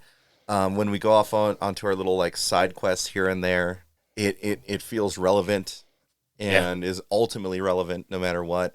It wasn't like, Act 2 of Techless where it's, the Three Stooges, coming in. This is something where from go, it's interesting. Yeah. It's realm changing, if not shattering. Yeah. And it's great. Just like any book that has, that's named for a particular character, this completely starts with someone else. Mm-hmm. Yeah. So when you first start reading this book, you might think, oh, is this Broken Realms Croak or... Yeah, Broken Realms Seraphon? What? Yeah, I mean, it's so strange that... But it has to be that way to set up. Hell, Be'lakor doesn't even really make an appearance until Act 2. Correct. And so he's out of the prologue. He's out of Act 1. In Act 2 is where he gets his meaty paws into everything. And it's really well done. The setup is intense. And what I truly like is when Act 1 starts, we're actually going back to about the middle of the Morathi book. Yep. Where everything starts. And there were things that when you were reading in that book and going, what the heck? Now all of a sudden, all of that falls into place and you're like, oh, there is the rest of the story. Gotcha. What were those Seraphon doing? Oh, yeah. Okay, let's actually explain some of that. Yeah, I mean, so it starts out with Croak having his visions, like he's meditating and he sees he needs to do something about these pesky gaunt summoners, right? I'm telling you what, yeah, they're just a thorn in the old one's sides. Yeah. Man. It's like, let's go after that Eater of Tomes guy. Yeah. I heard he was in a couple books. I should probably look into it. Yeah, and boy, does he look into it. Holy hand grenades. So this is such a complex plan that goes into effect. Like, Croak reads like Tzeentch. Yeah. To me. Yeah. It's a super convoluted, super specific plan that if you would think if one thing went differently, yes, it wouldn't have happened. Right. The whole thing falls apart. So the Eater of Tomes, is of course in Varenthax's Maw, where he was overseeing the mining of the Varanite. Yes. That they were going to use in order to essentially break down the gates of Azir. Yeah. And which is a bad beat thing. that story to death. Death. But the thing is, the Eater of Tomes is still there, and he's like one of Archaon's most powerful gaunt summoners. Yes. And Croak knows, like, we got to do something about this guy. Yeah. Like, the fact that he could break into Azir if left unchecked. And he still knows how to work the Varanite. Yeah. Just because his store is depleted doesn't mean he doesn't still have that knowledge, which makes him super dangerous. It does. And so Croak's like, all right, the first thing we need to do is try to assault his silver tower. Right? That's always easy. Yeah. It's just a building. You rock up, you knock on the door, and bam. Yeah. Well, maybe if you're Skaven, we'll get to that later. So he's like, all right, we got to do this. So he gets this force from, I believe it was from Gur, right? They come through the Genesis Gate. No, Guran. They come through the Genesis Gate, right? Yeah. And they just come marching on in. And the Stormcast are like, dudes, help. Yay, the Seraphon are here to help. And they just kind of, whatever. And they keep marching. This will come back later on because Gardas was very, very hurt about this. Oh, but hurt. Yeah. So what are they doing, right? Well, actually, it's pretty interesting. They start firing their lasers at the Silver Tower. Yeah. Now, this is a huge battle, right? these forces. I can't remember this. What was the Slan's name that was leading this? Oh, Say it 5 times fast, Bill. Tolek. Yeah, I know. I keep trying to think of Ikto, which comes later on. Yeah, Ikto's later. So, yeah, it was Star Master Kuatek. Kuatek comes in. He's leading the forces. And when they're firing their lasers at a very particular point on the Silver Tower, right? It is focus fire. There's all kinds of, fighting going on around him, but it's focus fire. Take down that one spot. And so you have the Eater of Tomes over here who's just so gung-ho on stopping the Stormcast. Yes. And all of a sudden, he gets like the alert. He's like, oh, crap. They're attacking the tower. Damn it. But they're like shooting the one particular point. It's like, oh, crap, what do I do? So then, like any high fantasy magic demon, he goes into a spaceship. Of course. He brings up, he actually bring up almost like he's got a panel or something, like it would be some sort of crazy sci-fi story. And he's like, all right, we got to get out of here. And that shoots up into the lightless void, right? To get away from the Silver Tower. Attack, yeah, right? Just vault up into the sky to get away. Because he does perceive that they may not be able to get to him and get to his inner sanctum, but they can darn sure break into the Silver Tower. Yeah. And he's like, yeah, no, this ain't going to happen. We're going spaceborne, boys. Yep. So just imagine this magical rocket ship flying off into space. And he's like, if I get out of there, they can't shoot the lasers from down there. You'll be safe, And he comes up, and then that's when the Imperial Armada, Croak and his ships just start flying in. Whoops. I know. Y'all hearing the music play? Right? Yeah, you should. Yeah. And what happens? Well, they fire their lasers. Yes. What do you do? Yeah. More lasers. So a space battle ensues, kind of. The Silver Tower doesn't fight back too hard, But it's just all of these Seraphon spaceships, firing lasers directly at that same point. The poor dude. And so the Eater of Tomes is kind of in trouble there. It's like, oh man, this sucks. And he gets hit hard enough. Yes. That it launches him down into Shamo. Which, going back to it, such a highly specific plan. Yes. Because when he crashes on Shimon, you have the Skink Chief Ikto from the Coalesced take his Thunder Lizards. Yay! Into Shimon to continue firing lasers at the Silver Tower. Yeah. And, I could just see, Croak up there, launches up. Oh, yes, all according to plan. Shoots it, falls into Shimon specifically. Ah, yes, all according to plan. Like, really, dude? That's all according to plan. Yeah, this is like, I see plans within plans. Oh, come on. Yeah. All right. And Ikto, he'll be important later on because he's actually, they get a battalion specifically for that Skink Chief in this book. You betcha. So they come in. It's another heinous battle, but the Silver Tower is actually, they've cracked through. Yeah. And they've exposed. They've broken the casing and the generators are exposed, right? Uh-oh. So. Meanwhile, things are looking bad for Tometer. Yeah. And I don't know, just kind of, I feel like the Eater of Tomes was just getting slapped around. He's just kind of like, oh, crap, man. No matter what he does, he's being faced by more and more Seraphon. It's like you just can't get away. No. And all in accordance with the prophecy. Croak had this one figured out big time. Definitely. So, they're able to fire on the generators. And then what happens, Bill? Oh, my gosh. So you have this just...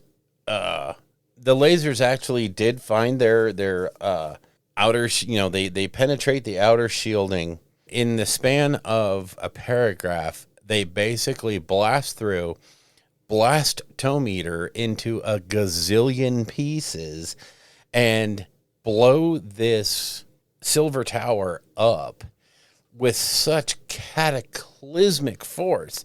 We're talking about, it's the Mortal Realms. We can do things like this But the core of the tower just goes super critical, and it sends out this arcane blast that goes out 4 miles, as you would imagine a gaunt summoner who's like in the pocket of Tzeentch would probably have the power to do. But this guy is the Eater of Tomes, is completely obliterated. The Silver Tower is blasted to heck, and it has the effect of destabilizing the gates. Yep. The many of them are named, but the gates that lead into Shaman are severely destabilized, and things, I mean, it's looking actually nutty and bad for Shaman as a realm because of this explosion. Yeah, I mean, with the that's where we really find out just how connected the Silver Towers are to various realm gates, right? Is because of this cataclysmic event destabilizing these gates. We understand that the chaos energies have actually tied them to it. Yes. Which is super important for what's going to be coming down the line. Just a little bit later. Just a little bit. They talk about how there's this chain reaction because you have like all these various pools and energies, you know, within Shimon. And as this explosion hits them, it just keeps expanding and expanding and expanding. And it just sucks in more power because that's what Shimon is all about. And oh boy. And they describe the crater that was left afterwards. Thousands of miles wide. And it was such a powerful blast that pretty much anyone who looked at it when it happened went blind. Is blind. And we get this flash over to some Caradron overlords, right? And the Caradron overlords. It's talking about this new ship, which is the Redoubtable, right? Yeah. Just fitted with all the latest tech to be able to resist the magics of Shimon, to be able to, you know, get places faster than anyone else so they can get the prize. So it is like the top ship in any of the KO fleets. And we are introduced to, was it Humbleton? Yeah. And it rocks the boat. Yeah. They're 6,000 leagues away Yeah. from the explosion, and it rocks it. And who knows if it hadn't been for those additional, you know. Yeah, all the cool stuff. Yeah, it may have been over, right? That's right. You know, seeing all this happen, it's sort of just, it's just insane, you know, to view that kind of a thing happening. Yeah, I mean, this is affecting the realm in total. I mean, it is affecting all of Shaman. And that's just Act 1. Yeah. There's a little something here that's super important right before it flips over to Act 2, where we are introduced to this strange, anciently old, almost, Arcanaut named Gromthy. Yeah. And Gromthy just, you know, he's tatted up like crazy, you know, old beyond counting. Humbleton can't even remember where he came from. Right. And, you know, Gromthy just sitting there and, you know, just kind of chatting with him. It's really interesting. He gives that quote, what was it? Where there was strife, there was profit, you know, so kind of giving some sort of drive to Humbleton. And it signals a lot of what's going to happen later on with the Caradron Overlords. And this character. And he's also, to me, he's kind of a string that can be pulled later. Yes. As well. So. Yes. He's actually a pivotal character at the end of the story. Yeah. So then that's how Act 1 ends. And there's this kind of quaint little thing where after Ikto had, you know, died. Yes. Because, I mean, all of the Thunder Lizards that went there died. All the Seraphon were wiped out. Yep.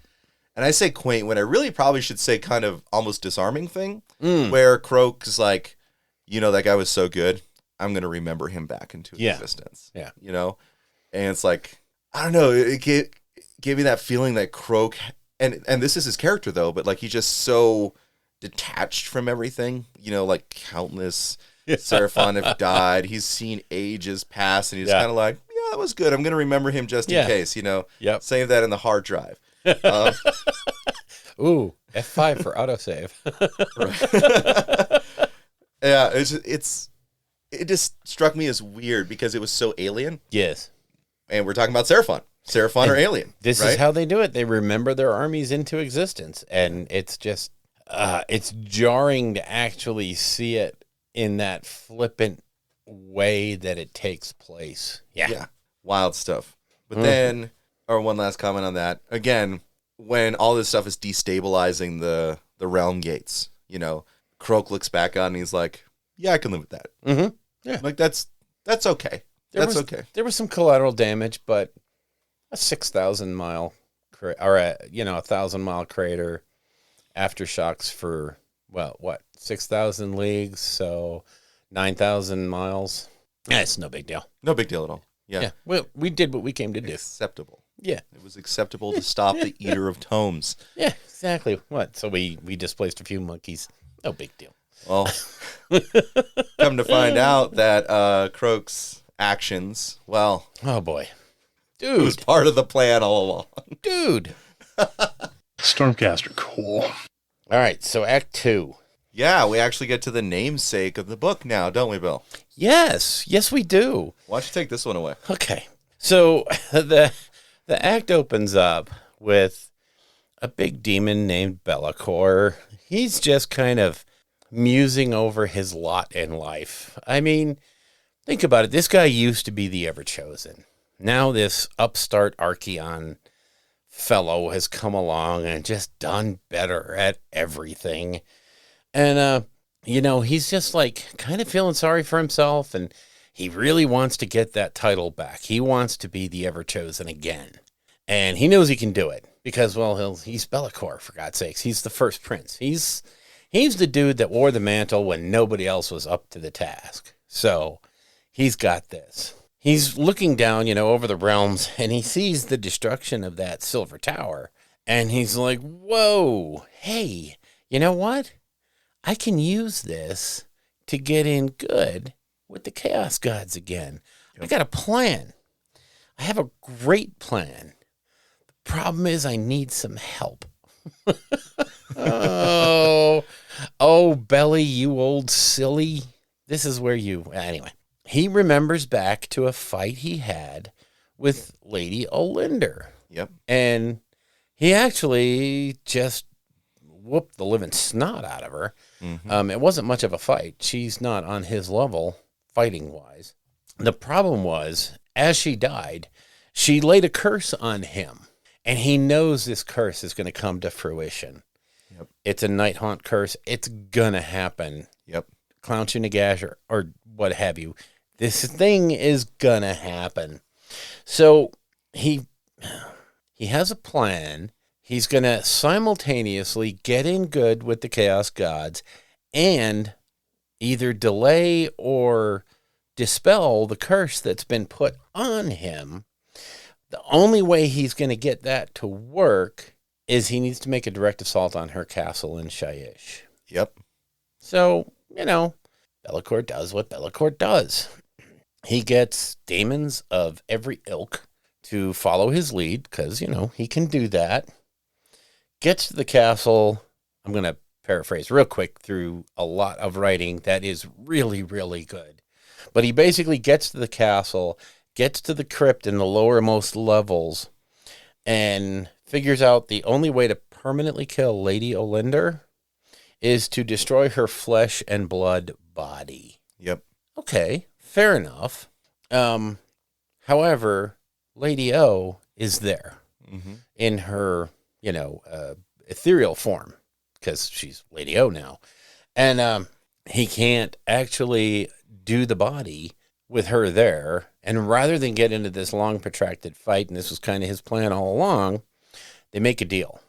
She will attempt, or she will delay the curse, but she's also has to help him with his efforts in Shaman to destabilize and screw up the realm gates and put a big dent in Sigmar and his efforts in the area, because the gates that they're looking at are the gates that the Stormcast and the forces of order use to move around. So they could put a serious dent, and they could basically isolate Shaman from the order people being able to do anything.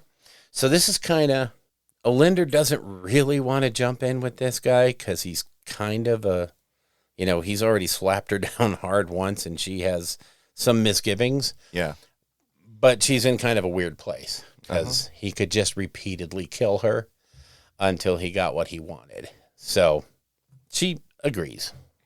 But she also keeps the curse going, right? Yeah, she doesn't lift. I mean, she can't lift the curse. It's already laid.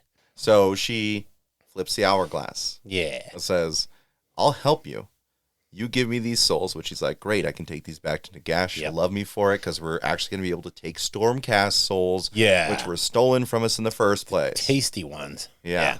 So she's like, all right. And I kind of imagine this sort of like Ready Player One thing where the, you have the little 8-bit noise, like a coin as soon as the hourglass pops up, and then it just, swivels. Yeah. And starts anew. And she's like, you only have this much time. Right. Right. And, I was thinking about this when I was, skimming through it this morning, just refreshing myself. Reminds me a lot of The Grudge. Yeah, it's the same kind of like effect where, you kill me, I've got bad feelings about it, which means you're cursed, right? And that curse will kill you. Yes. It's just a matter of when.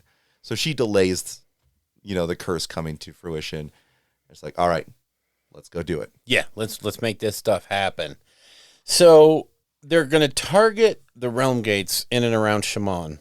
They've been destabilized by the explosion, and kind of pretty much for a lot of this act, it's a simple case of Olender leads assaults on a lot of these realm gates, and they start falling. Yeah. I mean, they just start falling like dominoes, and they're destabilized. They're not super well protected because, hey, nobody saw this coming. But there was one that was particularly well guarded, and it was called the Gate of White Gold. Yeah. Oh, boy, I love white gold. I don't know. It's just so cool. So Lady O, Be'lakor are leading their forces. They're wiping out most of these realm gates, but then this white gold gate comes up. And Be'lakor knew that once most of these gates are eliminated, they're not going to be able to send reinforcements. So the more of these that go away, it's a domino thing. Yep. As more gates fall, there's less opportunity to reinforce, so they win more and more. It's pretty cool. It's reasonably well written throughout there.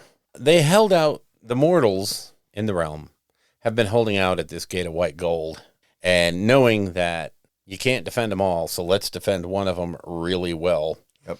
And there's a Skaven scene, and we all know what's coming, don't we?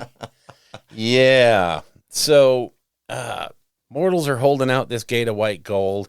It actually looks like the fight might come to a stalemate. It might actually sort of bog down because they're still being able to get reinforcements through the gate. So, yeah, they're dying, but they're reinforcing. And in come the Skaven, who have this side deal with Be'lakor.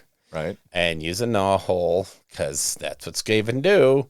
And it shows that Skaven don't just target Nagash to be, we're here to declown shoe you.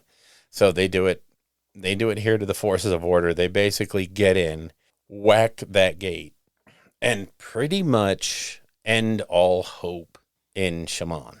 Yeah, this was super interesting because isn't this where they fell the a silver tower, right? Yeah. They charge in with a warpstone bomb. Yeah.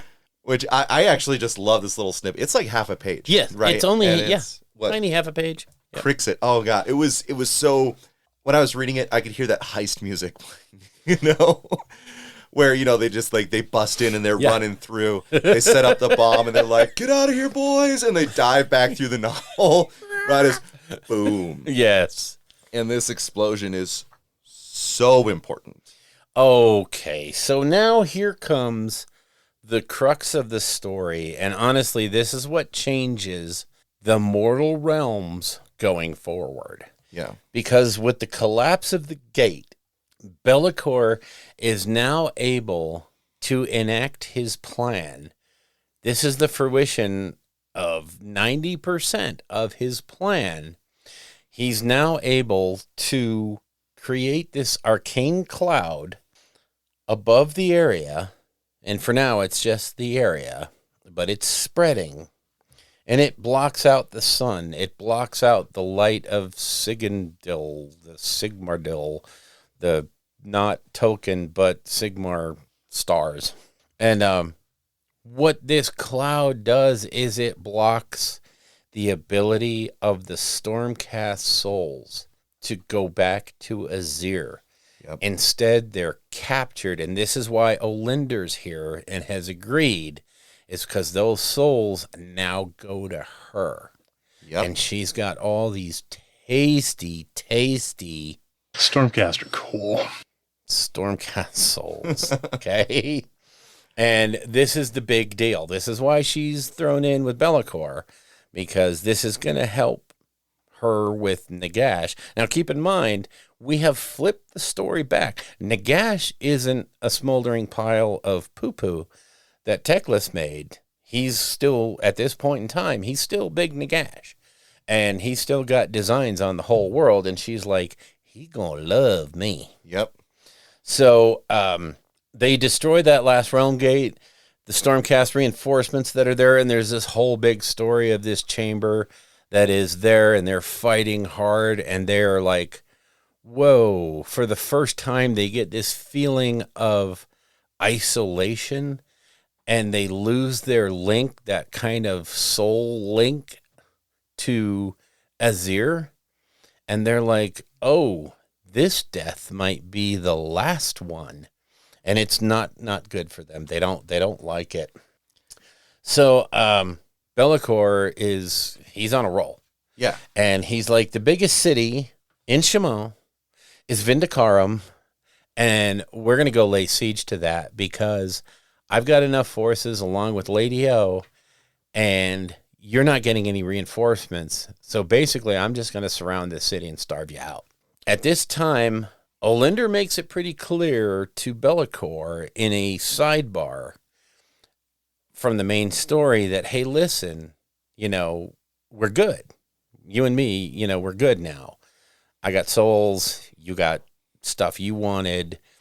But you've only delayed the curse. You haven't made it go away. Yep. But you've bought time. You're buying time. You're doing well. And then there is a flip back. Now, you remember early in the story, we talked about how the Seraphon went running through the area where Gardas Steel Soul and his, I don't know, whatever it is they say, those boys, the guys that follow him. What is it? Only the Faithful? Yeah, only the Faithful. Anyway, they are in that position that Morathi left them in, where they're facing a whole bunch of Nurgle demons. Yep. And they see all these Seraphon coming, and they're like, woohoo, we're saved. It's the Seraphon, our allies, our buddies. They always have loved us. Yay! And the Seraphon go running by because they're on their mission to make the, Silver Tower go away. So basically, Gardas and his guys are destroyed to a man. Now, this is before the smoke. So they all, poof, back to Azir.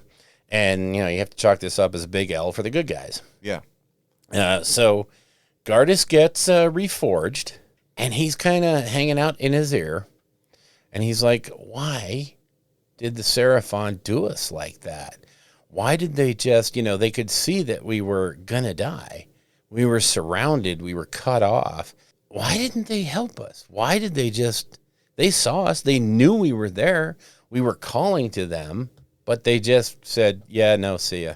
And it really bothered him. So he wants to meditate on this, and he climbs up this mountain. I don't know if they call it a mountain, but he basically climbs up to these peaks so that he can almost touch the twilight sky so that he can... I'm sorry, go ahead. It was Mount Celestian. So it was a full mountain, yeah. Yeah, so...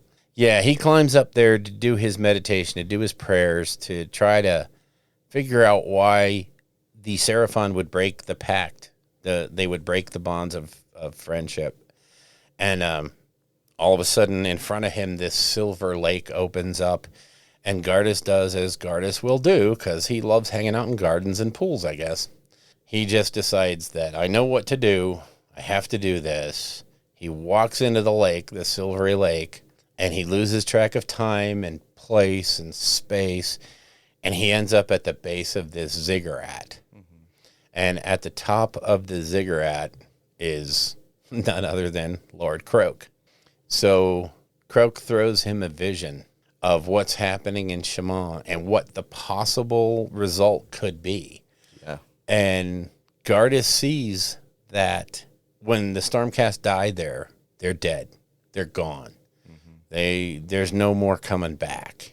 And he's trying to have a conversation, but it kind of gives you the impression that he's not on the same level with Croak. Yeah. And Croak is basically talking at him. And Gardas can only be answered. And he's not ever really answered. He's just shown visions of things. And he has to draw his own conclusion in what this prophecy might mean from Croak. And it kind of puts Croak in this weird place of, is he unable to communicate with lesser mortals? Is he so celestial that he can't even communicate with somebody at his limited ability to comprehend things? Like, he can't use words small enough for Gardas? For me, I just keep thinking back to, Act 1 and how Croak is Croak, and he's sort of in his like weird Zinch thing where he just kind of like, it's all part of the plan. I'm only going to give you so much, just this will unfold just how it needs to unfold. It never even actually says words to Gardas. It's like almost aside from visions, but like, well, when he gives him the punctuated no, just sort of like a feeling. It's a negative feeling. Let's go do this. Come on, we can go fight. No. Oh, no. Okay. I'm sorry. Did you see me my guys walking past you earlier? Are you dumb? Yeah. Gardas? Well, we know you're dumb, Gardas, but... we know you don't have it all up there anymore. But yeah, So what's really crazy is, so Gardas snaps out of his vision. He's Gardas again. He doesn't know how much time has gone by. He goes back to his men and he's like, hey, we have a new purpose. We have a new thing. And I'm going to tell you what this is. But I'm not going to tell you have to go. Yeah. And of course everybody goes because, So, and that's kind of where, unless I'm missing something, that's kind of where Act 2 ends. There's only one small aside with the Karajan overlords in Act 2. Oh, yes. Where it was back to the Redoubtable, right? I think it was Barris' daughter, wasn't she our admiral from the last book? Yeah, I think so. And Humbledson and Gromthy, they're flying and they see these fire slayers running, like trying to get away. Because a lot of their brothers have been wiped out. The magics of Shimon are crazy. Like one even turned to glass and was shattered. Yep. So they swoop in and pick them up, right? And, one of the things, you and I were talking about, Bill, earlier is sort of like, what makes a dwarf, Yeah. And how the KO have this code, which is, it's all legalese, it's all up for interpretation. Yep. Here it's contrasted strongly with the Fire Slayers who we have sworn an oath, right? Take us to where we can fight these things. Yes. Right?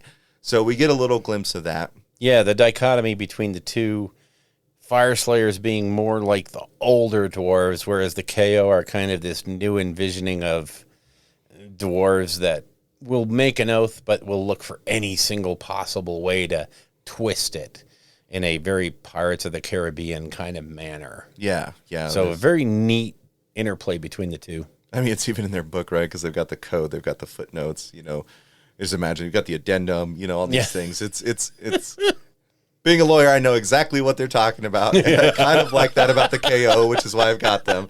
But I mean, it's a stark contrast, because there's that firm, our word is our bond. And then, our word is our bond, but we didn't say these specific words. We only said these words, which if you interpret them this way means, then they start rushing back to try and get to all the other Karajan overlords because it's getting real, right? These Fire Slayers have told them a lot more about what's happening. The Redoubtable hauls back. Yes, and they're starting to realize that this is a realm-wide issue. This isn't like, this area might be lost to us for a little while. No, this is like the whole thing, and we got a lot of folks here. So, put out the call. Yeah. Which ultimately they have to, tell them there's going to be money in it. But, well, of course, it's dwarves. You don't just go, hey, guys, you want to hang out for a while? No. Right. So now we get to Act 3, the denouement, if you will. You want to take it away? Yeah, and so actually it's good we just did talk about the KO because it opens up with, the council getting together. This is really interesting scene. So with the code and everything, you've got the admirals talking and all that, and you can't really just have anyone walk in, right, and say anything. Right. But as the council's talking about what's happening, some are like, we need to go right away. That's vetoed, like immediately. Boom, the doors kick on open. Humbleton's walking in. He's got Gromthy with him, right? Walk in and like, this is preposterous. This is against the code. Yeah. Like, you are not allowed to do this. Yeah. And Humbleton's pretty much like, listen to the old dude. Yeah. And then, like he takes his helmet off and he's tatted all over his face with these ancient runes. You talk about how like he's the oldest dwarf anyone's ever seen. Yeah. And he's pretty much like, hey guys, we got to go do this. Also, like, because, the realm is destabilizing. Yeah. We live here, that kind of stuff. Also, there's going to be Aether Gold. Yeah. And it's like, okay, would you say there's going to be Aether Gold? Because the sheer amount of magical energies will suck the Aether Gold to that area. Oh, yeah. And so, they get their vacuums ready and they're like, let's go suck this up. Let's go. Everyone's like, with this much Aether Gold, who knows what we'd be able to accomplish. Exactly. So they hop in their ships and start flying off. They get there in just the nick of time. But we'll get to that shortly. Yeah. So Deus Ex Machina there. I'm kidding. It's really well put together. It's not. Actually, we'll talk about how Deus Ex Machina actually fits, right? Yeah. So Vindicarum is being sieged. Now, Vindicarum, you understand, this was built inside of a dormant volcano, right? They call it the Caldera City. And like the one picture that they drew in the book, it looks insane. It's huge. God. Right? So they have, I want to model that. No. Look, guys, it's a life-size replica. Anyway, so they've got, defenses outside of the caldera. Yeah. Right? And so, as Be'lakor does, he calls all these demons, right? And he actually pulls with him a Bloodthirster, a Lord of Change, and a Great Unclean One. Very specific ones, like the... Gosh, I'm not going to look up the name on him right now, but the Bloodthirster had been banished. He brought him back in. Yep. I want to say Karakros or something like that. But then you have Phtanax, if you can pronounce it that way, is the Lord of Change. And then there's a Great Unclean One who's like one of the biggest ones they've ever seen. And they're marching. It is all these demons. There are also a bunch of units in the sky, right? So we've got Screamers, Flamers all over the place. It seems at first that they're kind of doing okay in terms of defenses. They are eventually being overwhelmed, but they're kind of doing okay. And they have this battery of guns that the city has, right? Yep. And so they're just blasting away. Be'lakor knows, we got to take care of that. He calls upon that Herald of Tzeentch on his burning chariot. And he's like, target the munitions. Yes. Don't just shoot the guns. Nope. Target the munitions. And they start just blowing the crap out of that wall. And then there was one really unfortunate gyrocopter that was being swarmed by Screamers, just crashes into another munitions storage and detonates and blows a gigantic hole in the wall. And this is a big problem. They say it's, like 24 yards or more, something like that, of this wall is gone. Just gone. And, it's reading like you think they have a chance, and then everything starts to go wrong for the defenders of Vindicarum. And it's like, wow, it is a true storm of events that you just can't recover from. No. No. Poor dudes. And what they start finding out here, so, of course, Vindicarum, home of the Celestial Vindicators, the Hollowed Knights, Gardas was able to call him, with him, doing the whole thing like, all right, guys, just so you know, we may not come back. Yeah. This is death. This is death. Yeah. And the Hollowed Knights went anyway. So he's there to back him up. And they start finding out that as they die, the cloud won't let them escape back to Azir. The cloud has reached Vindicarum, and it's very foreshadowing and foretelling that it's going to reach everywhere. And there's some snippets in there about how this may not just be in Shaman, but it may exist across all the realms. Yes. Uh-oh. Yeah. It's like, dripping ink and water and watching it spread. It's leaking into the other realms. And the writing is just so, ooh, this is bad. This is bad. This is real bad. This is where Loris dies, right? Yeah. I think if I remember correctly, he dies because a bomb goes off and he gets flung in the air. Yeah. And he dies, and then your soul can't escape. Yeah. No, it goes nowhere. Yeah. Uh-oh. It's bad. And I think the Celestial Vindicators are they wiped out to a man? I think they are wiped out to a man. One of the two of them is wiped out to a man. Yeah. In this instance, Gardas. Yeah, so the Hollow Knights aren't, because Gardas does barely survives. Yeah. Yeah. So the Celestial Vindicators are gone. Sorry if you painted them that way. It's good though, because there's such a whiny chapter, whatever you call them. Chamber. Stormhost. Stormhost. Yeah, they're just like, oh, death me. Oh, gosh, death. Oh, boy, death. Oh, shut up. Yeah, anyway, I was kind of glad to see that, but sorry. Go ahead. So this is where Be'lakor comes down. Gardas sees him, and he's like, all right, I'm going to fight this dude. And, so Gardas is trying to fight through the demons to get to him. Yeah. Be'lakor has to go like, no, guys, come on, get out of the way. Split. We're doing this. He's mine. So they start going toe-to-toe. Well, not really. Be'lakor is obviously superior. It's, toe to knee. Yeah. Yeah. It's at the point where, like, Gardas has to, put up his weapons in a cross just so he doesn't, like, get smashed into nothing. So the Sword of Shadow doesn't cleave him, right? Yeah. He is just holding against it as best he can and just gets knocked to the ground. And then the heroes come in. Ta-da! Right? Oh, you thought Stormcast were the heroes that descend from above. Not quite. It is the Caradron Overlords, the largest fleet to have ever been assembled. Yeah. The Redoubtables there. Everyone's there. They come down, guns blazing. Oh, yeah. I can picture this scene, and I wish I had the artistic talent to, like, take it from my head and put it either on a computer screen or a canvas somewhere. That must have been just awesome. Yeah, I just have this amazing vision, where it's like this fight between, Gardas and Be'lakor, and it's going through, and all of a sudden, like, there's an explosion from, above, and, like, everyone kind of pauses and looks up, and then you see maybe, like, like the Redoubtable come down, and then Be'lakor just kind of, like, dismissively flicks at it, and you see some, like, other, like, monstrous creatures flying up there, and then they get blasted out, and then they all just start, descending. The heroic music starts playing. Yep. And it's just them circling around and just blasting the demons. And it's got to be Ride of the Valkyries. Oh, yeah. It's got to be. So they're blasting the crap out of them. Be'lakor is pissed off because he's like, I was just about to take this guy down. I'm just about to not only beat this idiot Stormcast dude that everybody loves, and I can finally wipe him out, which is, a big thing. I'll give this skull to Khorne. Yeah. And I'm taking Vindicarum. I got this city. It's mine. Yep. And all of a sudden, wow. And, we were talking earlier, as these ships are coming down, now all of a sudden you got these little orange fluff balls that are coming out too.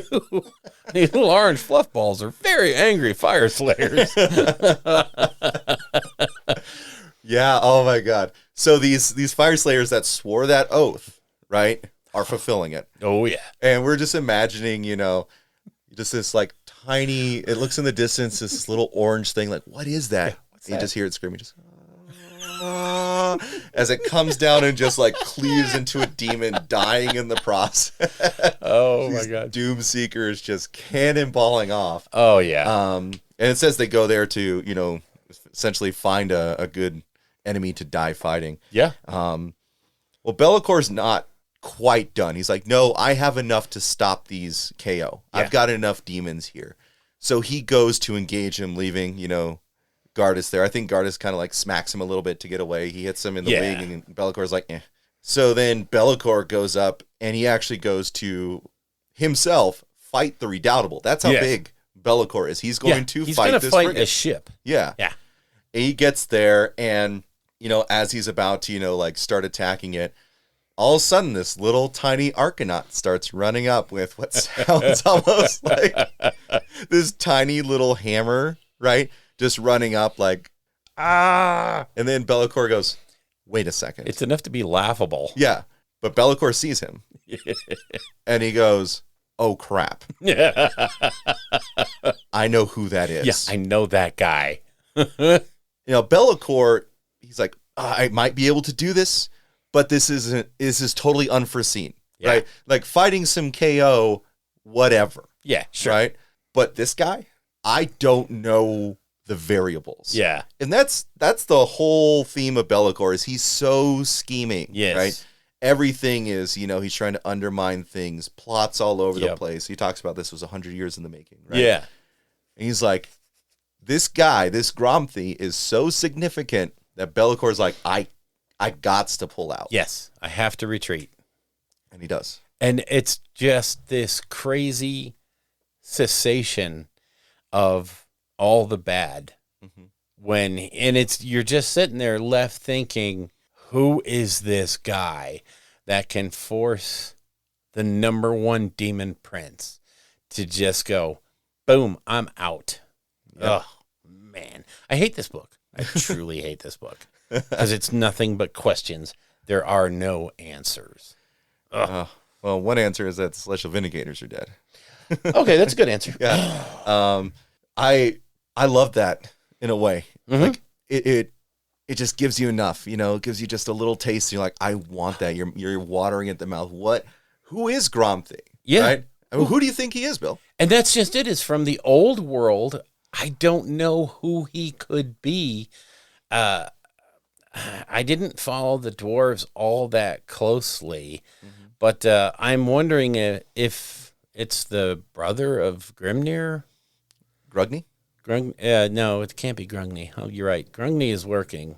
What's Grimnir doing right now? That Grimnir's destroyed, right? Yeah, maybe it's him. Or, maybe... But he's the Fire Slayer guy, right? Yeah, exactly. So he'd be with the other Urgold, right? So yeah, he wouldn't be with the KO. He'd be with his own boys. It's got to be somebody from... I have to research it more, but it's got to be somebody from the old world that was big and angry. One of the things that you read Gromthy, and he seems sage. Yeah. He just has like wisdom. Hey, you should do these things. And whenever he talks, everyone's just kind of like, oh yeah, I'll listen to you. Okay. But no one knows where he came from. Yeah. Right? You would think that this impossibly old, and he's just an Arcanaut, this impossibly old guy, like someone would have known who he was. Yeah. My thoughts, which is not what a lot of people think. Online, a lot of people saying Grugny. I think he's the White Dwarf. No. Yeah. No way. I think so. Controversial. That's controversial. Yeah. That is a hot take. That is, wow. My hot take is because, I can't remember where I read it, but Gromthy means ancestor. And the White Dwarf is known as the great ancestor, I think is what it is. Okay, I can see that. That's my connection there, right? You think they're going to tie that all together? Oh, that would be crazy cool. But at the same time, maybe it's Grugny, because we heard in the AOS 3.0 that Grugny, they said he's coming back and helping with weapons. He is. He's helping Sigmar.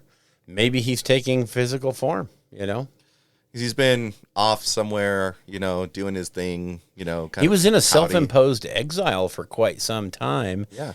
After the Stormcast project, I think because he was angry at Sigmar for the way he used him. Yeah. And so now he seems to have gotten over that. Maybe he's just down for a bird's eye view of the world rather than a God's eye view. Could be. I don't know. Could be. That's a good one. I like that. I feel like it can go either way. Grugny seems more apparent. And again, the White Dwarf stuff is just tied in because of the name Gromthy. Yeah. Right? Yep. But if, we get to AOS 3 and Grugny's sort of showing up in some other capacity, and Gromthy hasn't been explained, I'm calling it. Calling it the White Dwarf. I like it. White Dwarf. I like it. So back to the story. At about this point, it's over. The threat to Vindicarum is over. The threat to Shaman is over, but the damage is done. And this is where, like I said earlier, Be'lakor was like 95% successful in this thing. He got the curse delayed. he absolutely whacked a great portion of Shimon.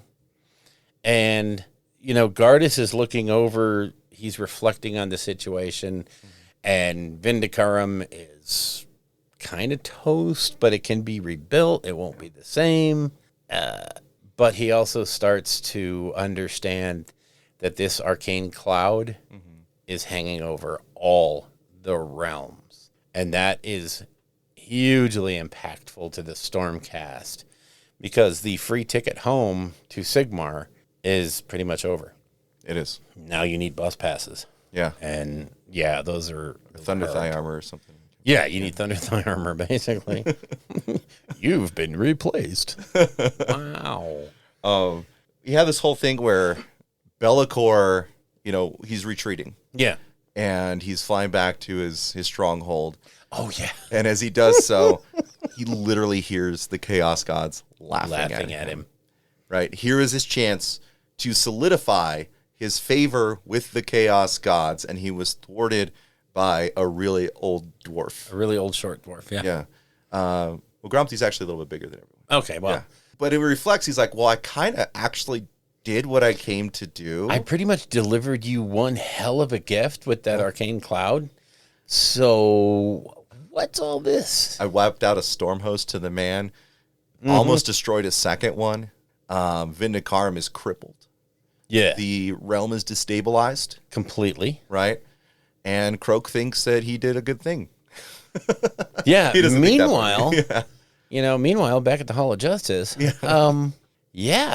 this is, and again, I go back to this book didn't have any major, character impact.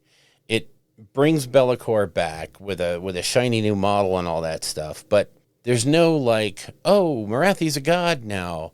Oh, Nagash is dead now. Except what you do have in this book is a couple of dozen questions that are just out there, and these are threads they can tug at any point in time to make an incredible story, be it a novel or be it a campaign for the game or what have you. And of course, it sets the stage for a new version of a new Chamber of Stormcast to come out, because hey, we don't have that, we don't have the free Wi-Fi back to Azir. We're going to have to actually get landlines now. Yep. And it's going to affect AOS 3.0. I mean, we've seen it. That was in the reveal. Yeah. So this book is hugely impactful, even though I think there's no personal touch to it that the other two had. So I still think it is the best written book of the three. Consistently well written. Well done. And, kind of close that out there. The very last part of the actual lore is this little snippet where it's a conversation between Gromthy and Humbleton. And this is super important. So Gromthy, Humbleton's talking to him, and Gromthy's saying essentially like, things are coming, man. Yeah. And, Humbleton's stuck in his, KO ways and all that. And Gromthy's like, look, I can't grudge you for it, but I just hope that you're ready for what's to come. And, Humbleton, turns for half a second. There's a breeze. He turns around. Gromthy's gone. Yeah. And the only thing that's there for even just the briefest moment is the slight smell of skyweed that he was smoking. And then it's gone, and Gromthy's gone. Yeah. And it leaves you there. It leaves you there. Yes. Which is sort of this like kind of peaceful way to end the story. Yeah. And Super. More questions. Yep. It's so many things that they can now tug on, and you can truly tie the Dwarven story. You can tie the KO and Fire Slayers together now. You have a way to do it. Oh, it's just, there's so many. We can't get into it because this is a show on its own of what could possibly come from this book. Yep. So let's move on to we've done the less meaty parts. We can move on to the meaty parts, the rules section. Shall we? Yes. Okay, so we're going to quickly gloss over the narrative play portion of this, because what they do is they give 3 more realms of battle. They give the Genesis Gate and Gyran. So it's got its own rules. It's got its own, it's a realmscape. Then you have Dolorum, which is Lady Olinder's domain, and Shyish, which is, it's cool for me because I like death, and, death is cool. And then you have Prosperous, which is in Shaman, and this is where you can mess around with the Celestial Vindicators, and they're going to really love this realm, go figure. What? So, yeah, neat little realms to play with if you're into playing with realm, the realm stuff, the realm rules. They bring back Siege Warfare and Coalition of Death. Now, Siege Warfare was brought out in Wrath of the Everchosen. Yep.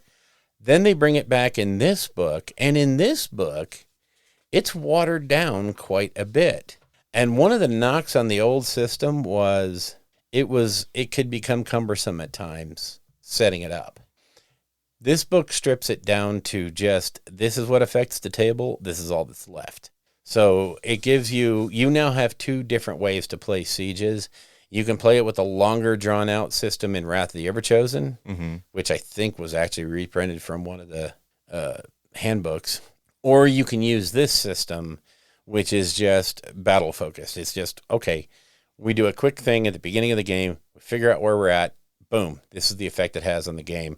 And we're not worried about, what's going to happen on turn 2? No, you just go and play it. Yeah. So it's a quicker way of doing it. And all they did with Coalition of Death is they just literally took the 4-player rules and ported them from Handbook 2020 to here.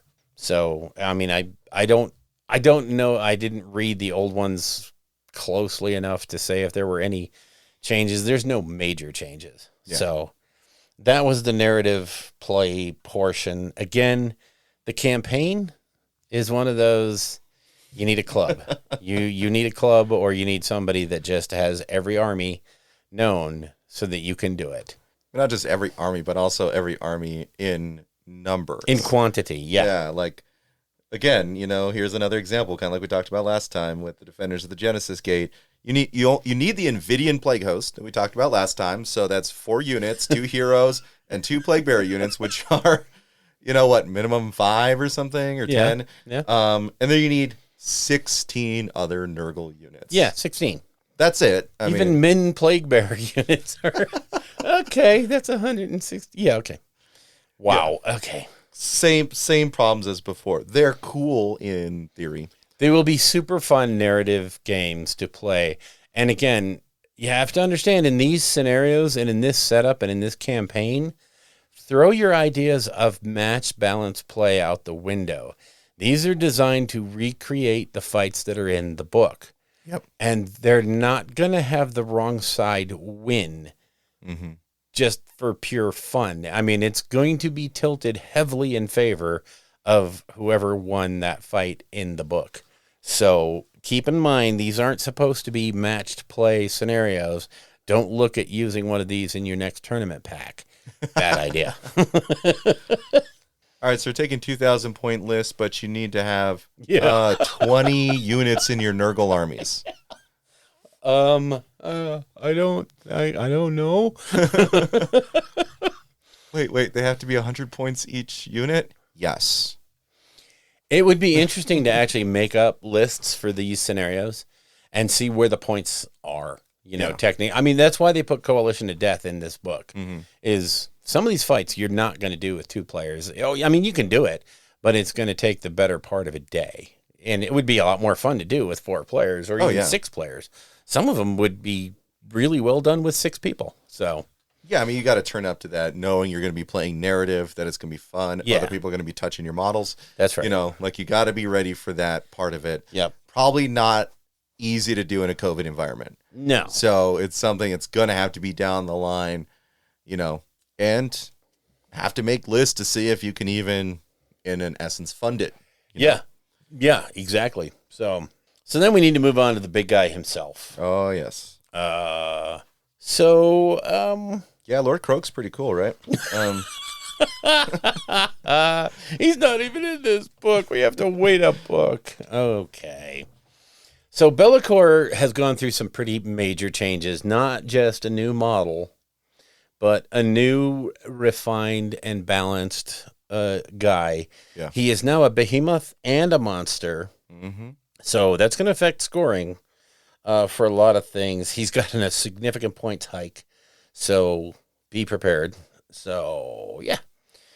His combat profile is way better than it was in Wrath of the Everchosen. He's 14 wounds. We won't even talk about the sword. He's Be'lakor. I mean, he's the first prince. He's the guy. Now, Dark Master, his signature ability, Dark Master, has seen a very significant change, and it's very subtle in how it's worded. But it gets rid of it makes fighting him an all or nothing ordeal. Yeah. Because his once per game ability it changes. You don't select stuff pre-game. You can actually, the units that you want to have affected by Dark Master, you pick when it kicks in. So it gives you a lot more tactical flexibility with Be'lakor. You don't have to just sit there and go, well, I picked this pregame and you wiped it off on turn 1, so great. Let me see here. Dark Master is also working against prayers, which is sort of interesting. Oh, yeah. That it can work against prayers. You don't see a lot of that in this game. Maybe one of the few ways to actually counter prayers. And I don't know of too many others. I don't know if there are any others. There's a couple, I thought, but I'd be hard-pressed to name any of them right now. Yeah. But it also works against endless spells and command abilities. So you can seriously fetter your opponent with Be'lakor. Yeah. And it's powerful. Very, very powerful. So that ability alone will win games. Yeah. And that ability alone is, I think, reason enough, 1, to take him, 2, for his points being up there. Yep. But he's also a 2-cast wizard. Yes. With a 4-up, unrendable. He is ethereal. Yes, he's ethereal like Nighthaunt. Flies. Starts 14-inch move, and his attack profiles, and his spell is good. Yeah, he's Be'lakor now. He's actually someone that could go out there and fight with other god, or a god type level creature. Yeah. He could take on Archeon. I'm not saying he's going to win, but he could take him on. He could take on Nagash before the beat down. Alariel, well, he could probably take Alariel, but yeah, I think so. Yeah, he's got game.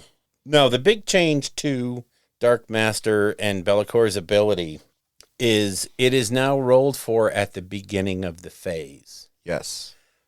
This is incredibly different. It used to be when you went for the ability, when you went for the thing you wanted to do, you rolled. Now it's all or nothing. Mm-hmm. You could actually quite literally see somebody like Lord Croak or Teclis just basically roll at the beginning of the phase and be out of it, be done. If they don't roll, they're done. They're out. And that can have a huge impact on your game. Or they could make the roll, in which case, you're in shit city. Well, it's actually changed there too, because before your opponent rolled and it was a 5+. Right. Now you roll. And it's a 3+. 3+.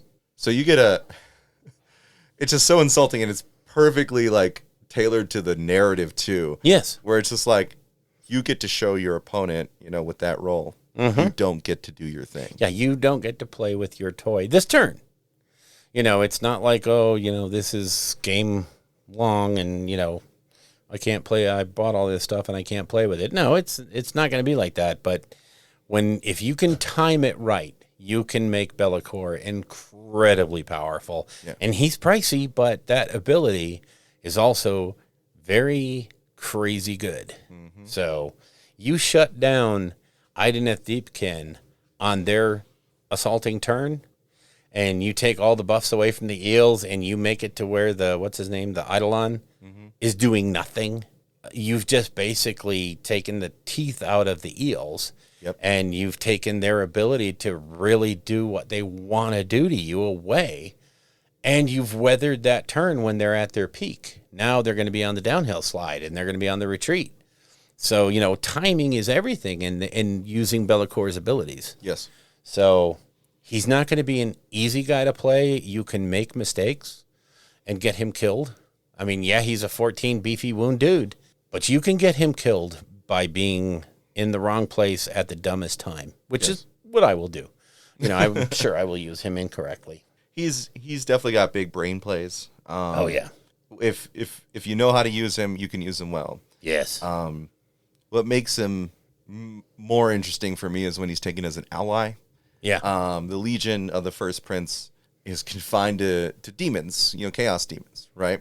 I think he'll since he's only 380 points. Yeah. He can go in any chaos. He can be an ally. And I think that Point Break was specifically chosen to be able to ally him into Blades of Corn or a Tzeentch list where he will be bonkers. Oh, yeah. Bonkers. Yeah. So. Can you use the Destiny dice for his? Oh, my God. No, because you can't use them on units that aren't keyword Tzeentch. Okay. I don't believe you can. So okay. I was like, oh, God. That would be like, oh, no, I have an auto turn off. Yeah. You don't need to play this turn. I'll call you when I need you. Yeah. Those mind games you be playing, whenever they're like, all right, so I'm moving to my movement phase. And you kind of just like reach over to one of the Destiny dice. It's a 3 and you're like, Yep. Yeah, no. Yeah.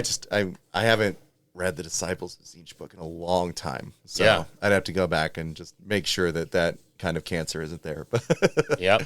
Oh, wow. Yeah, so, but go ahead. I was going to say another big change that is in these rules for Be'lakor, and it modifies Wrath of the Everchosen, is the Legion of the First Prince is redone in this book, and it completely replaces what was in Wrath of the Everchosen. Yep. Because this obviously has the new units, the new stuff, the new thought process, and it also makes the Legion of Chaos Ascendant from Wrath of the Everchosen go away. Yep. So Legion of the First Prince is replaced by what's in this book, and the Chaos Ascendant Legion from Wrath of the Everchosen is gone. Mm-hmm. It mostly because they should have been tied together.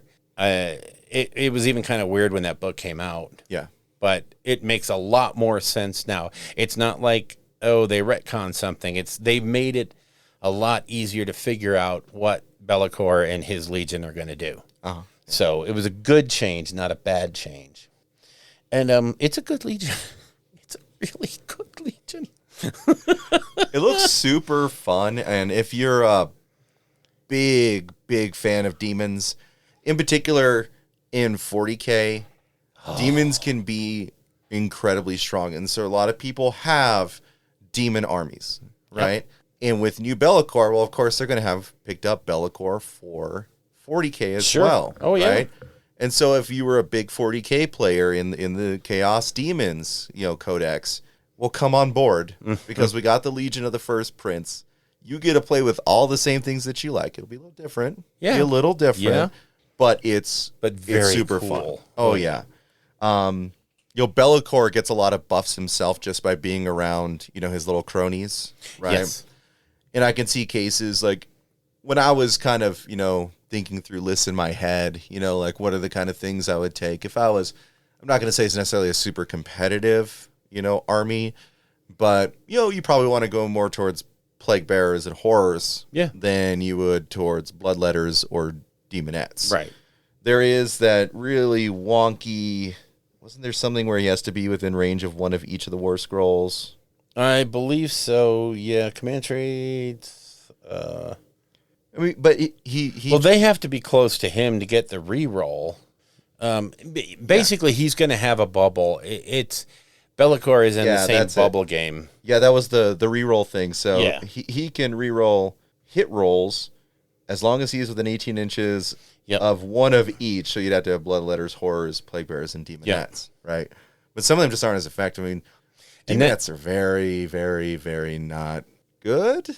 Well, you're really taking them to fill out that Legion role. And to give you that roll. And the big change from the old one was it used to be 8 inches. Yeah. Now it's 18 inches. So you can actually have them camping an objective or, doing something useful when you don't really want them, And I always hate things like this where I don't have any Slaanesh units at all. I don't have any Tzeentch units at all. I am forced to go buy a box, build it and paint it just to be able to do this. Yeah. That makes me mad. But it's okay. I will do it for old Be'lakor. His synergy there where, he can actually return models. Yeah. Amazing. Mm-hmm. Right? Was it the beginning of the Battle Shock phase? I think it is. End of the Battle Shock phase. End of the Battle Shock phase. As long as he's just on the table. Yeah. You roll a dice for each demon unit. Yep. And anytime you get a 3-up, D3 models back, unless it's a pink core, you just get 1. Yeah. Oh my God. Like, you're already rolling, for any type of Battle Shock, right? Yes. On a 1, as long as you've got the icon or whatever it is, yep. You get D6 back, right? And so he's helping restore the units. So it's like, if there's ever a situation where you unfortunately lose a whole bunch, boom, they're right back. Yeah, here they come. He also gets to use them as a blade of wounds. Yep. So you always want to probably keep plague bearers next to him. You're going to want to keep the plague bearers near him.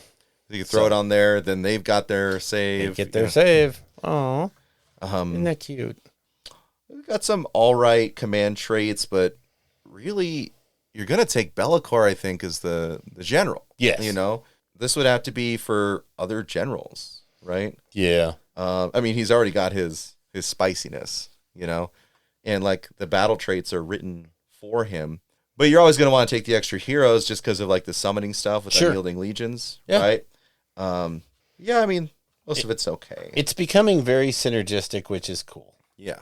And it puts the Legion of the First Prince back into that. Here's how we all play. Why don't you do it too? Yeah. So I could see so much fun just to play with the toys, having, the whole council that he had, you know, him, Gobelex, Phatanix, and I looked it up as Karzakos. Yeah. Having all 4 of them, that's probably almost your 2,000 points. Yeah, that would be.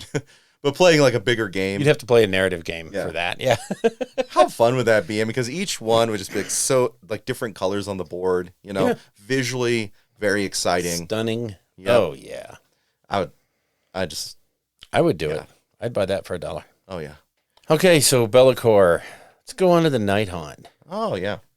Oh my golly. So Night Haunt have been on the back foot for a while. And this is not going to put them at the top tables. This is not going to flip things overnight for Night Haunt. What it is going to do is make them a lot more fun to play. Yeah. And I think that to me is all I ask. What you have is 2 new processions, a new character who's a hero, a leader, which is awesome. So you got 2 new processions. You have the Emerald Host, which is Lady Olinder's Night Haunts, and then you have Reichenor's Condemned, who, I don't know, guess is probably pretty much Reichenor's thing. So the Emerald Host, their ability is the Emerald Curse. Before the first battle round, you pick an enemy hero and reduce their save by 1 for all attacks. Wow. Yep.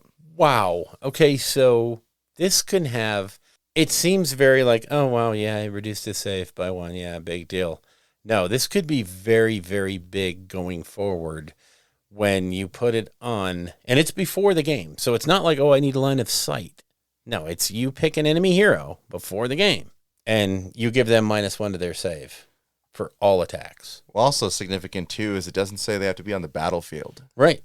So, if they're, up getting ready to shoot down from a Z or something, you're like, no, that guy up there, when he comes down, it's on. Yep. So as you're looking at things like Catacross and Teclis and Archeon, you can build in this game-long detriment to them that has an impact in everything that they do. I think that's a really cool ability that doesn't, it's not like, oh, the Night Haunt are now unkillable. It's a neat, very cool thing. Their allegiance ability for Knights of Regret. Add 1 of the attack characteristics of Hex Wraiths who charged and make them take wounds for your wait. What was that? Oh, and they can ablate wounds for your general on a 2-up. So hex wraiths just got cool. And their points and their usefulness on the battlefield that has been questionable up to now, again, it makes them not so silly to take. And I do believe that going forward, this may work into one of those core battalion things. Because it's a very interesting, you add one to the attack characteristics for them who charged. That's a pretty standard cavalry rule that they've never had that they have now. That's a good fix. Ablative wounds on a 2-up, or ablating wounds for your general on a 2-up, that's pretty nice. That's really, really nice, especially if you have a fast general, so that can keep up with the horses. Yeah, like a Dreadblade Harrow, which, teleports your units. Yeah. He teleports, and then he uses the command ability to pull them over, right? Yep. This, getting to the command trait, I think this is where it's a little questionable in the Emerald Host and why it's maybe not as strong as Reichenor's. Yeah. Because if you're using a Dreadblade Harrow as your That's general. very strong. Yes. I mean, because it's what's on their war scroll. Yes. Right? And so the Dreadblade Harrow doesn't have a command ability. Oh, yes. They just teleport, and then they can use the faction ability. Command to pull, ability. Yeah, right. to pull them there. So you'd have to be playing with something that can take the command trait and can have something on its war scroll itself. So it's still kind of like a free command point, though. Yeah. It really is a free command point. So, and anytime, hell, those are worth 50 points. We know that. Yep. There's a value attached. And of course, the forced artifact is the add 1 to the attacks of a Knight of Shrouds.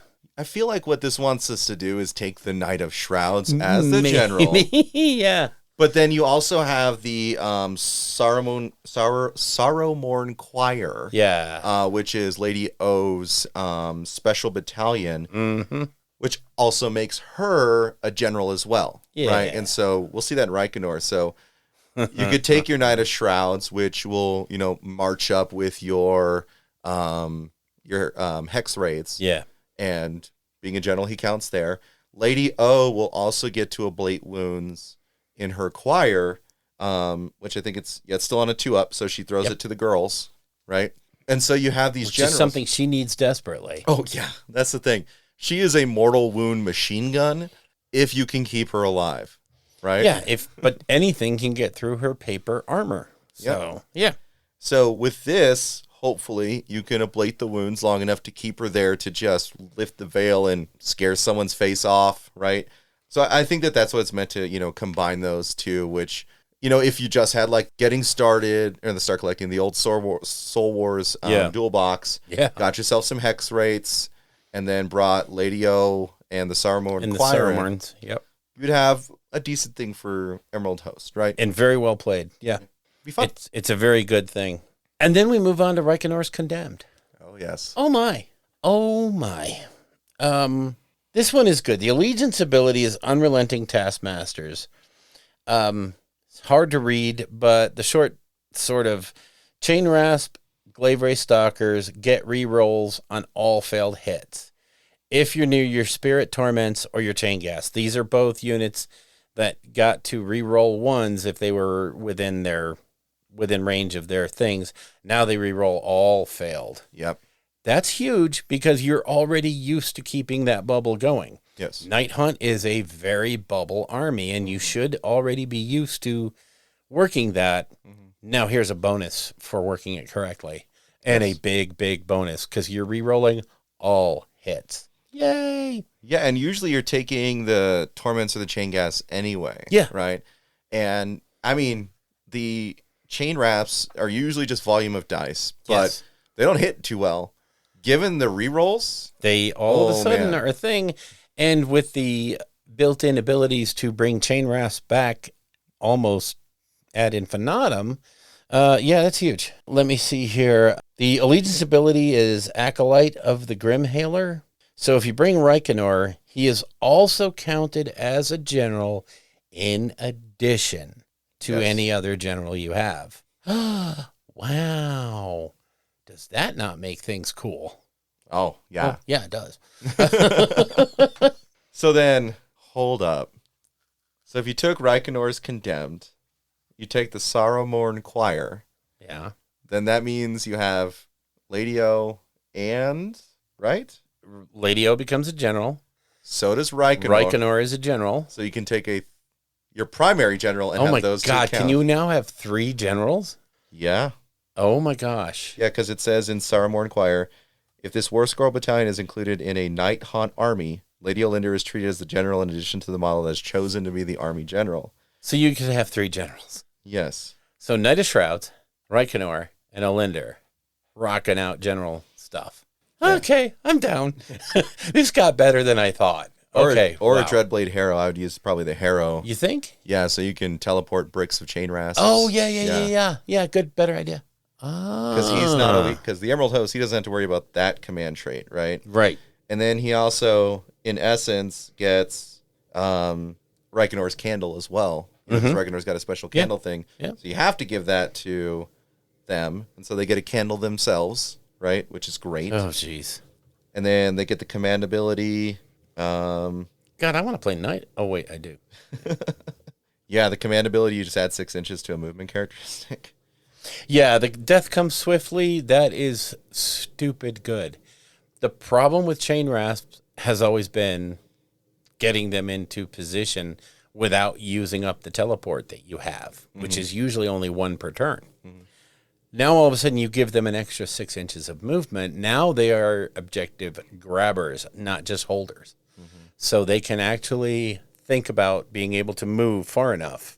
And a brick of 40 chain rasp can stretch quite a while, you know, and so you get multiple ways of moving them at that point. So that's big. We could also use him on the Glaive Wraith Stalkers to screen, right? Because the Glaive Wraith Stalkers are pretty much only good on the charge, right? But they can retreat and charge. Right. But like turn 1, give them 6 inches so they can run screaming up the board and engage while you teleport your brick of chain rasp somewhere else. Yeah. Right? Or behind them to make the screen when they retreat. Yeah. So, yeah. Oh, boy. Yeah, there's tricks now. Yeah. They can be tricksy, which, I mean, it's great. These give, like I said, this is not going to put Night Haunt on the top tables. This is not going to shift the meta overnight. What it is going to do is make playing Night Haunt a lot more fun. Yeah.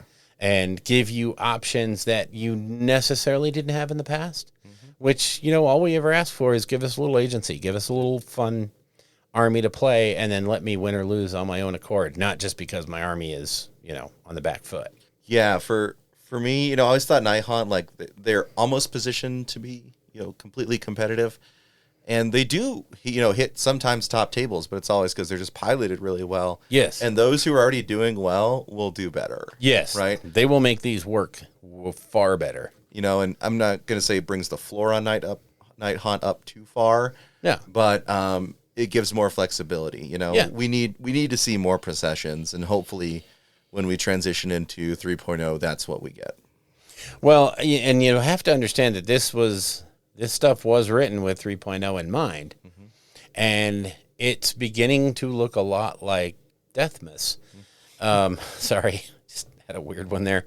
But you can see how if you start looking at core battalions now, a lot of these things are going to make a lot more sense. These things that we've seen and gone, well, that ability isn't very good. Now all of a sudden it might be. Yeah. And I think Night Haunt is going to see a big boost. I think everybody's going to see a boost with these core battalions. But we shall wait and see. Let's move on to the KO. Can we move on to the KO? Yeah, let's do the KO real Are quick. they next? Yeah. You know what? Screw the KO. I hate them. So nothing really earth-shatteringly different for these folks. The new guild triumphs are actually really interesting. I think there's Super some cool. play there. Yes. That way you're not just, I mean, it gives it more flavor because that is their mechanic, right? I use my Aether Gold, I get to do a triumph, right? Well, now you have something specific to them, which is just sort of the flavor I think, personally, I thought was missing from the book, right? I should be able to do something more KO specific, and they fill that all out here. I'll have to play around with them to see which ones I really like. Sure. And then you got a decent War Scroll battalion here. Generally speaking, you are going to take an Engine Master in dirigible suit. Yep. And you are going to take Engine Riggers or Skywardens, right? So, there you go. Issue, I don't know if it's a problem for someone.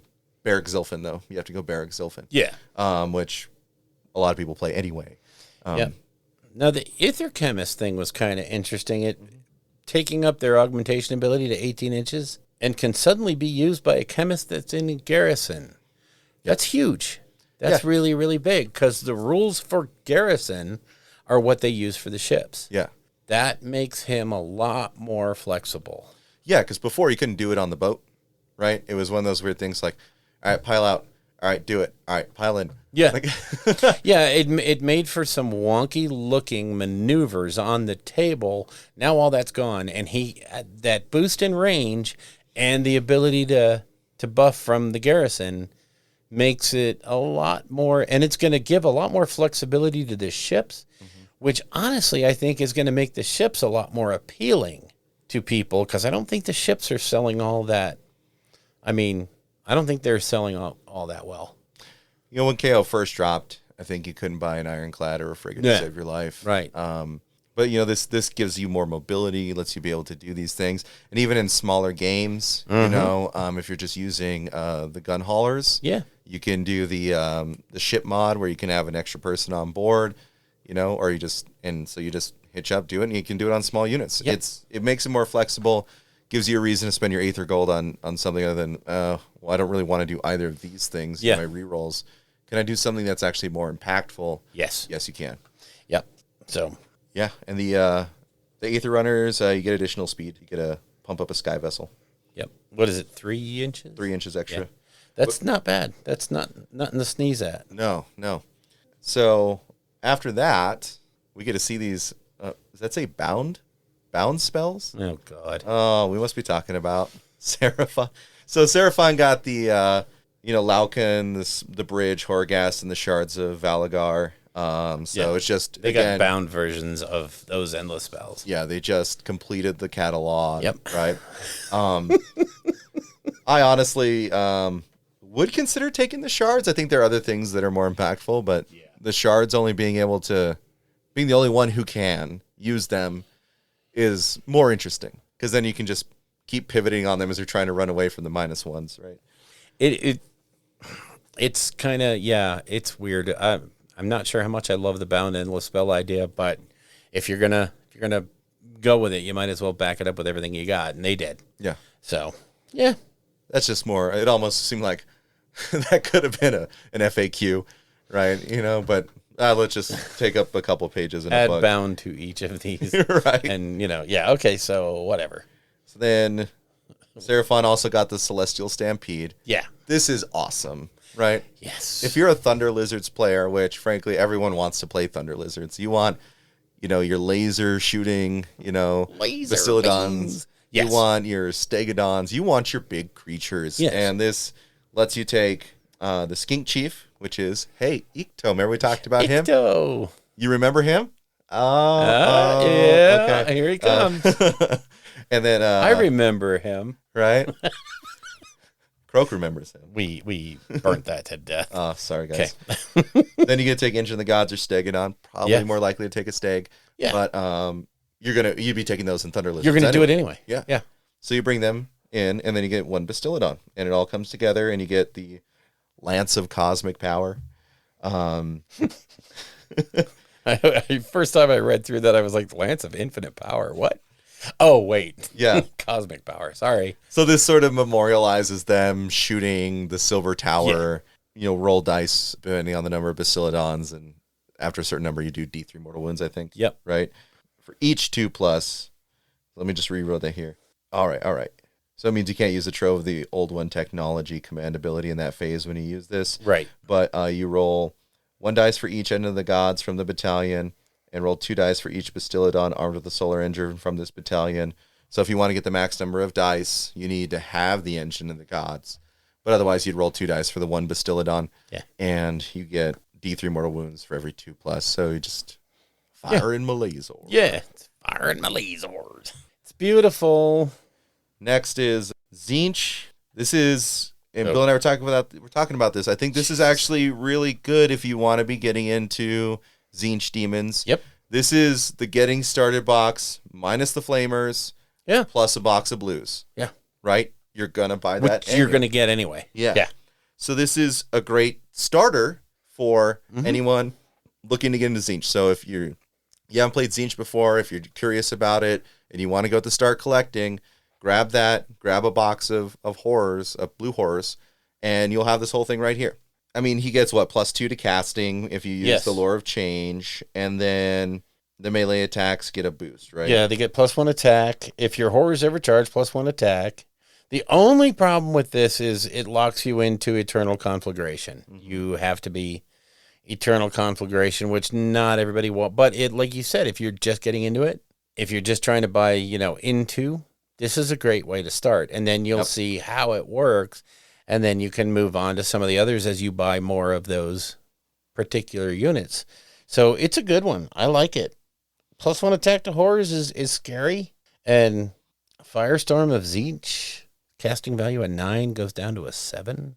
Is that in the Lore of Change? Yeah, I think so. All right. Yep. That's pretty. Oh, he just knows it. Yeah. Yeah, but he still gets the +2. Yeah, he just knows it. So no, but it's just he knows it no matter what because of the battalion. Because it's not of the like battalion. You have to pick it. You Yeah. know? And that makes anytime free stuff is good. Yeah. Free stuff is good. Well, you're paying for it for the battalion, but whatever. We got our 2 fire boys. Doom Shika. They're all right. Yeah. Problem with them is their movement characteristic has always been bad.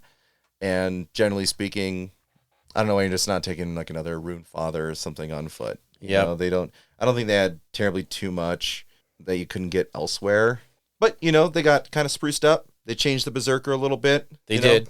Did you want to go through some of those, Bill? I don't want to hit it too hard. I mean, we're already going pretty long. Yeah. But it gives you some interesting changes, and I think it points forward to some changes we may see down the road for Fire Slayers to make them a little more, to give them a little more shenanigans. Yeah. Movement type shenanigans. And I think they will you'll start to see more and more tweaks. And I think this may play the rules for the Doomseeker and the Grimwrath Berserker. I think are going to play strong in 3.0. I think they're going to have more impact there than they do just on the face of reading it right now. So, I mean, they're good units. They're fun units, but they are often not taken because other units are better.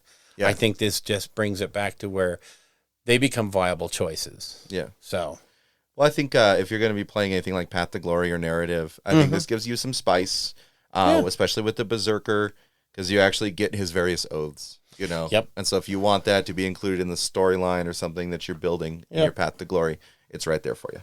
Yeah, I mean, for the Berserker, like his 6-up Feel No Pain becomes a 5-up if he's got enemies within 3 inches. Little changes that actually, they make them more viable to think about. Yeah. And I think it's a good thing because you always want to have hard decisions to make, not just, this is the best unit in the book, take it. So I like all the changes for Fire Slayers, although I don't have enough experience with Fire Slayers to say this is game changing. Yeah. Or, this is going to change every list out there. Mm-hmm. So, and do we have a last but not least? No, he's probably the least too. Stormcaster, cool. Oh, Gardas. Oh, Gardas, you old stud. I wouldn't call him that. So, yeah, you're right. This is one of those things where Gardas' model was spoiled, Yeah. And it looks so cool. Yes. Like you have the hero landing pose. Yes. You've always wanted from a Stormcast, right? When you think of them, coming down from the sky in a bolt of lightning and smashing into the ground, you think of what Gardas looks like here. I just can't see him being taken without Deadpool. I'm sorry. He's like, wait for it, hero landing. Oh my goodness. I'm sorry. That was wrong. Is that a pitch for Marvel Crisis Protocol? Yeah, it was. Okay. Sort of backhanded. See this dude of the Hollowed Knights. It seems like he's coming in. Like I saw him, I was like, awesome. Maybe he's gonna have this thing, when he comes in from the heavens, on that turn, he hits the ground and he does like a comet effect, right? Yeah. In fact, if you look at the picture in the book, It looks like it should do something like that because they literally took a picture of him in a crater. Yeah. You know? Oh, yeah. And looks amazing. It Amazing does. model. Yeah. It's phenomenal.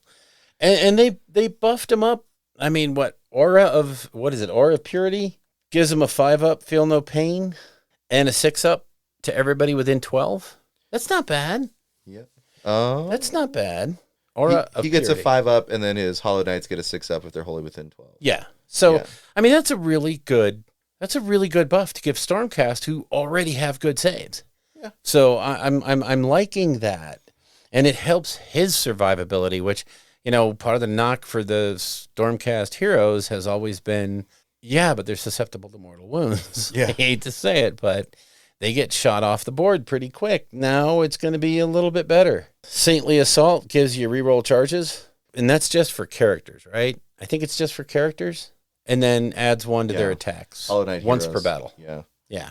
So it's not all the time, but when you're ready to do your Alpha Strike or your Beta Strike, you can, Stormcast is a hero-heavy army. It is. So if you get things squared away, and, especially if you time it right and you bring in the Celestant Prime, who is a Stormcast hero, you can get stupid. Mm-hmm. That thing can get, especially if you're looking at like turn 3, turn 4, where you're doing 6-8 attacks.